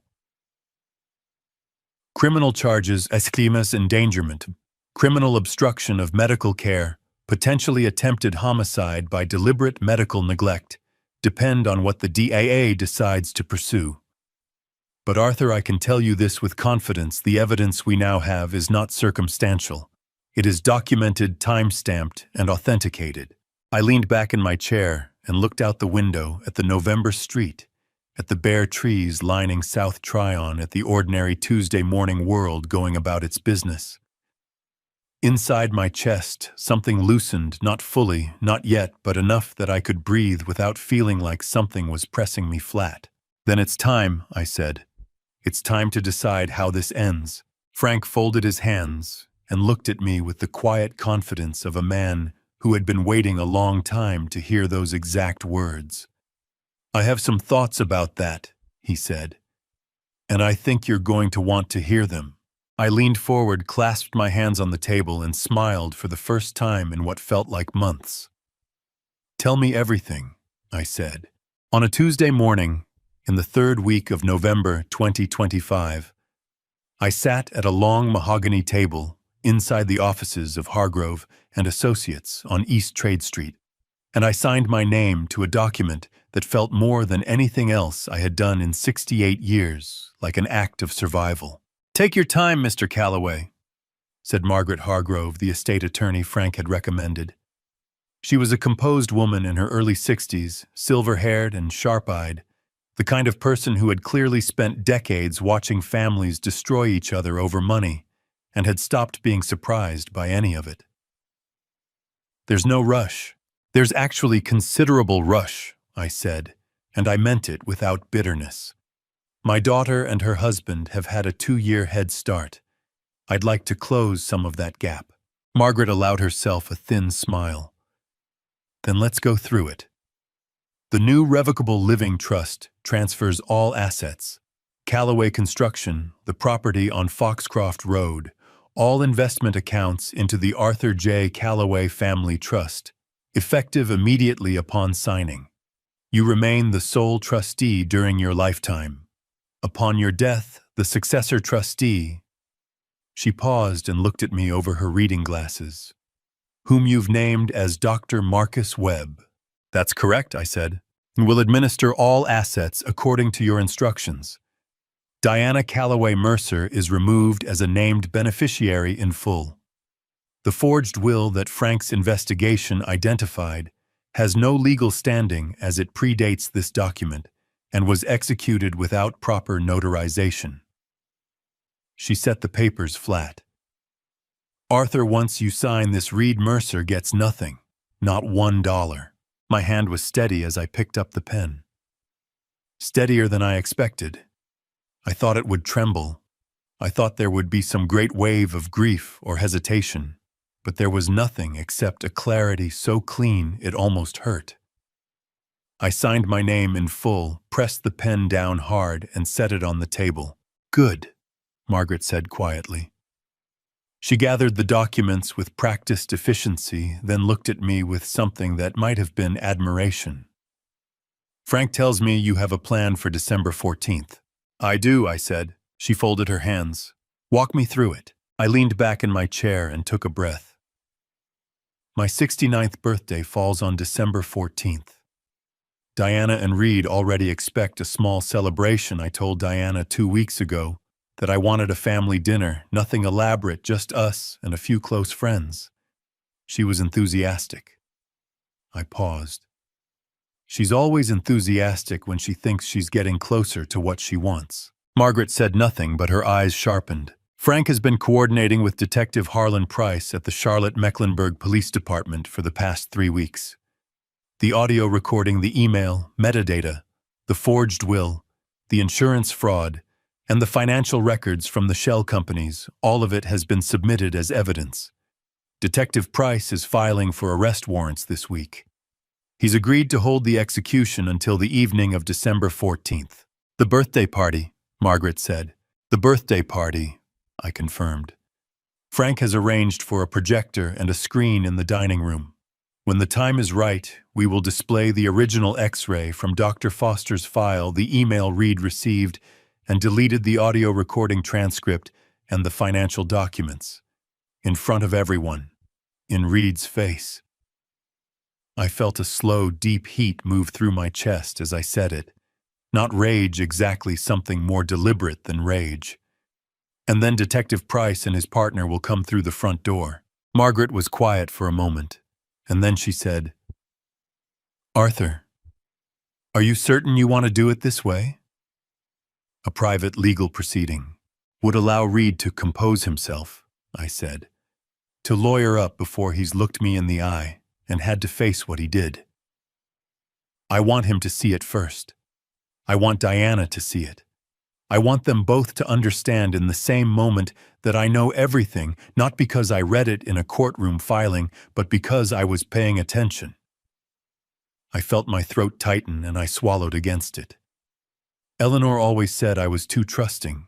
She was right. But I'm not anymore. Margaret studied me for a long moment, then nodded. I'll have the trust documents filed with the county register this afternoon. The afternoon I found Eleanor's letter, I was alone in the house. Diana and Reed had gone to some function downtown. A charity event. Reed had mentioned it with his usual easy confidence the night before.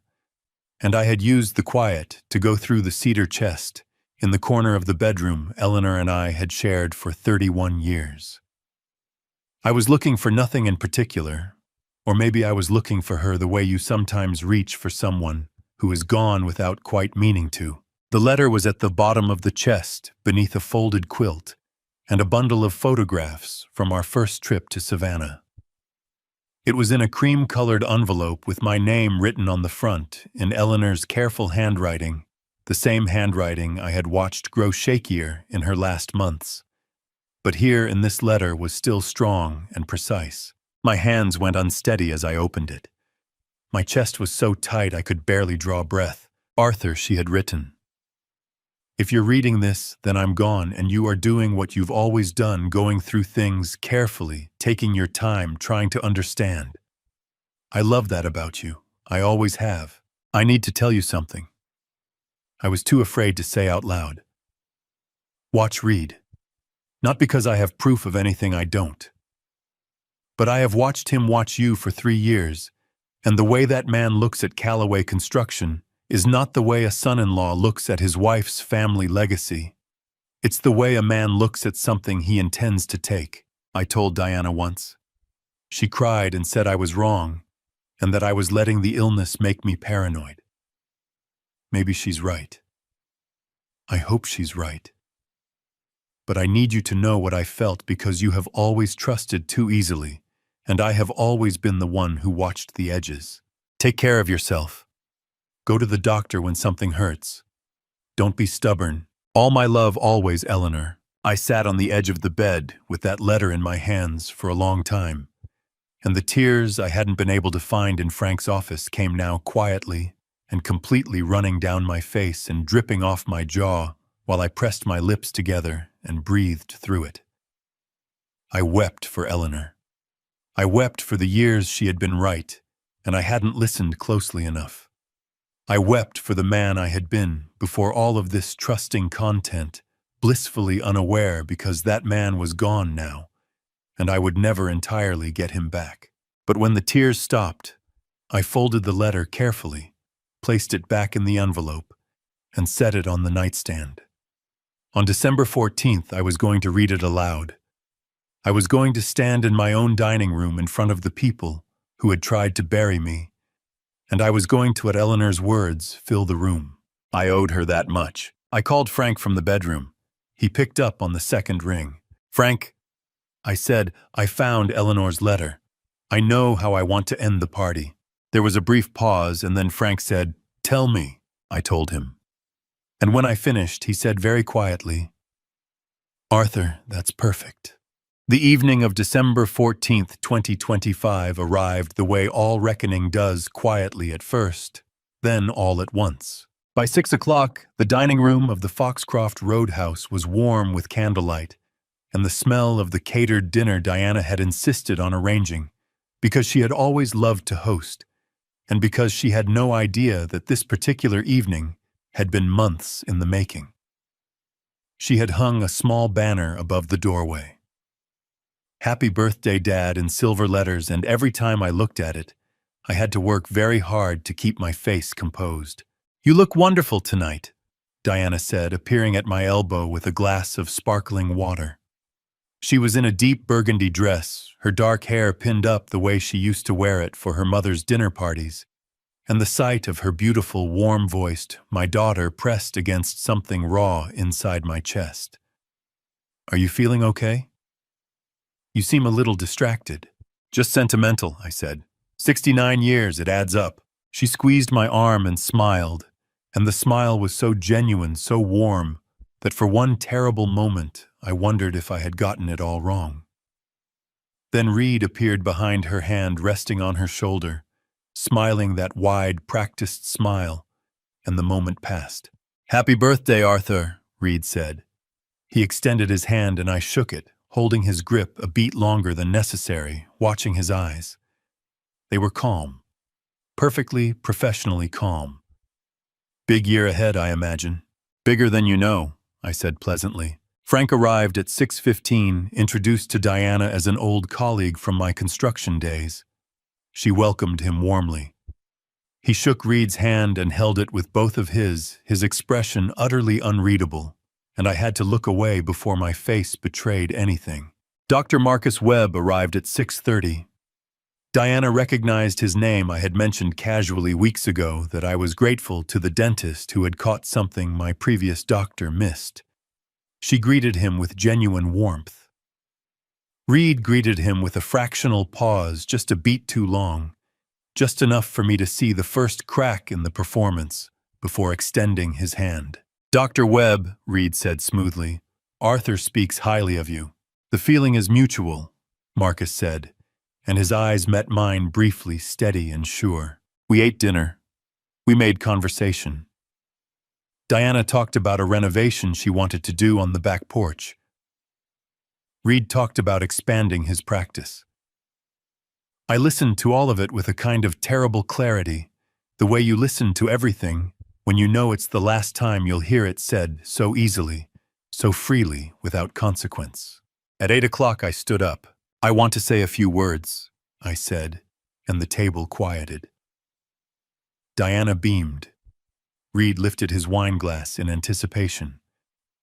"This has been a year that changed my life in ways I couldn't have predicted, and I think the people in this room deserve to understand exactly how." I nodded to Frank. The projector came on. The first image on the screen was the panoramic X-ray from Dr. Foster's file, the original time-stamped July 30th, 2025. The small and devastating shadow at the base of my skull that had been there all along, waiting to kill me. Diana's smile faltered. "That," I said, "is a cerebral aneurysm, high-risk classification.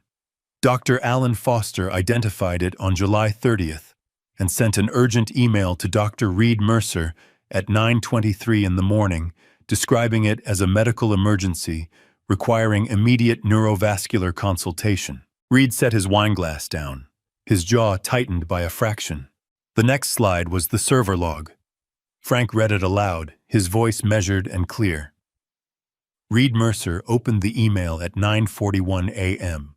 He read it in full. At 11:47 p.m. the same night, he permanently deleted it from his inbox. "Arthur," Reed said, and his voice was still smooth, still controlled, but there was something underneath it now, the first thread of something unraveling. "I don't know what you think you're—" "The next item," I said, and my voice did not shake, not even slightly, "is an audio recording made in this kitchen 3 weeks before my surgery on a court-authorized wiretap. The transcript appeared on the screen." Frank pressed play. Diana's voice filled the dining room.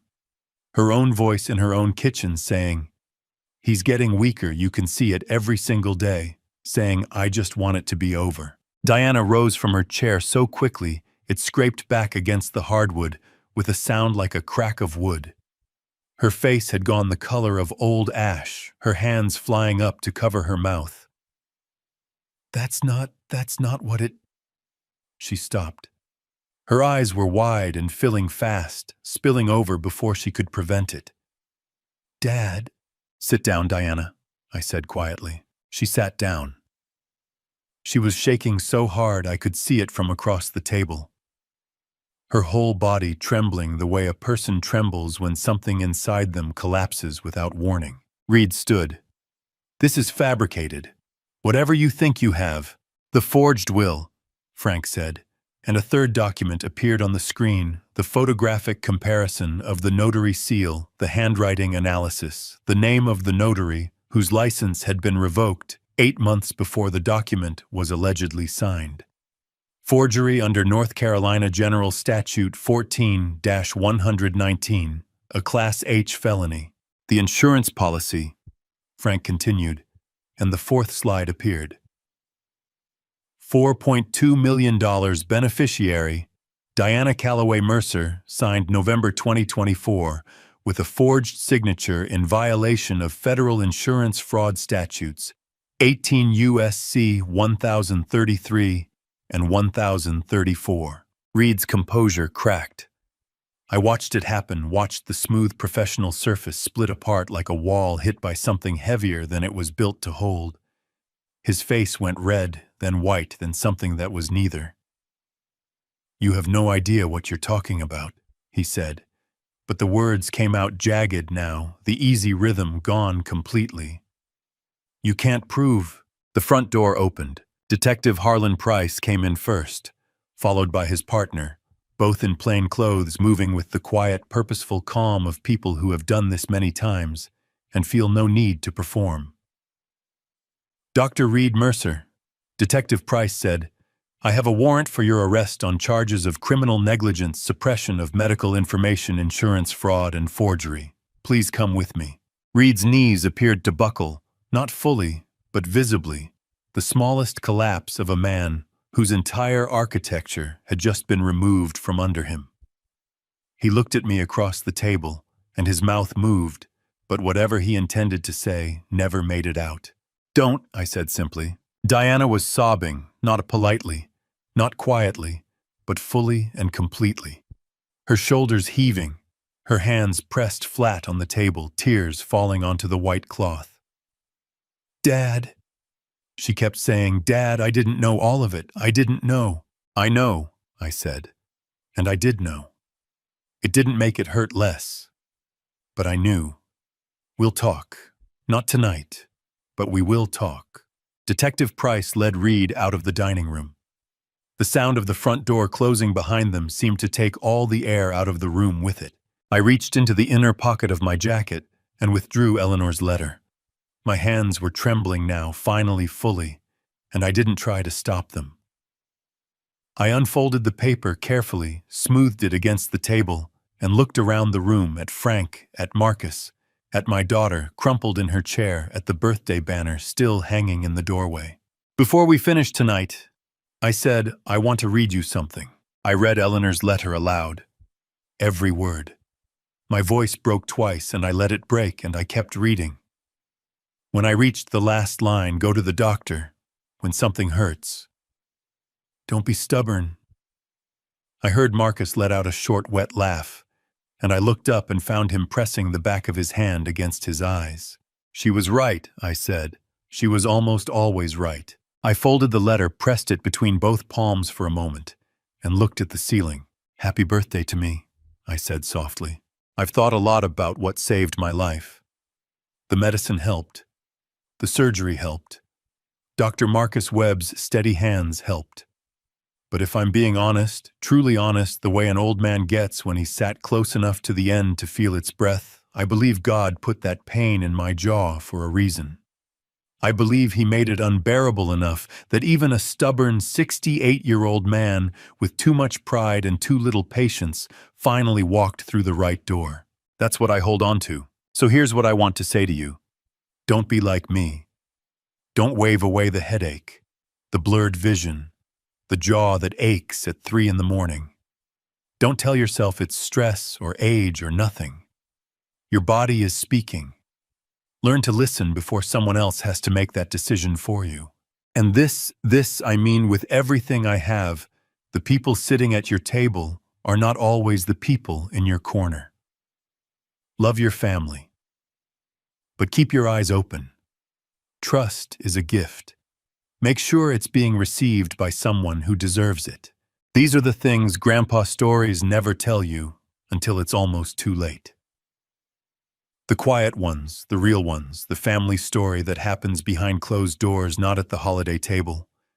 I'm telling you mine because I survived it, and not everyone does.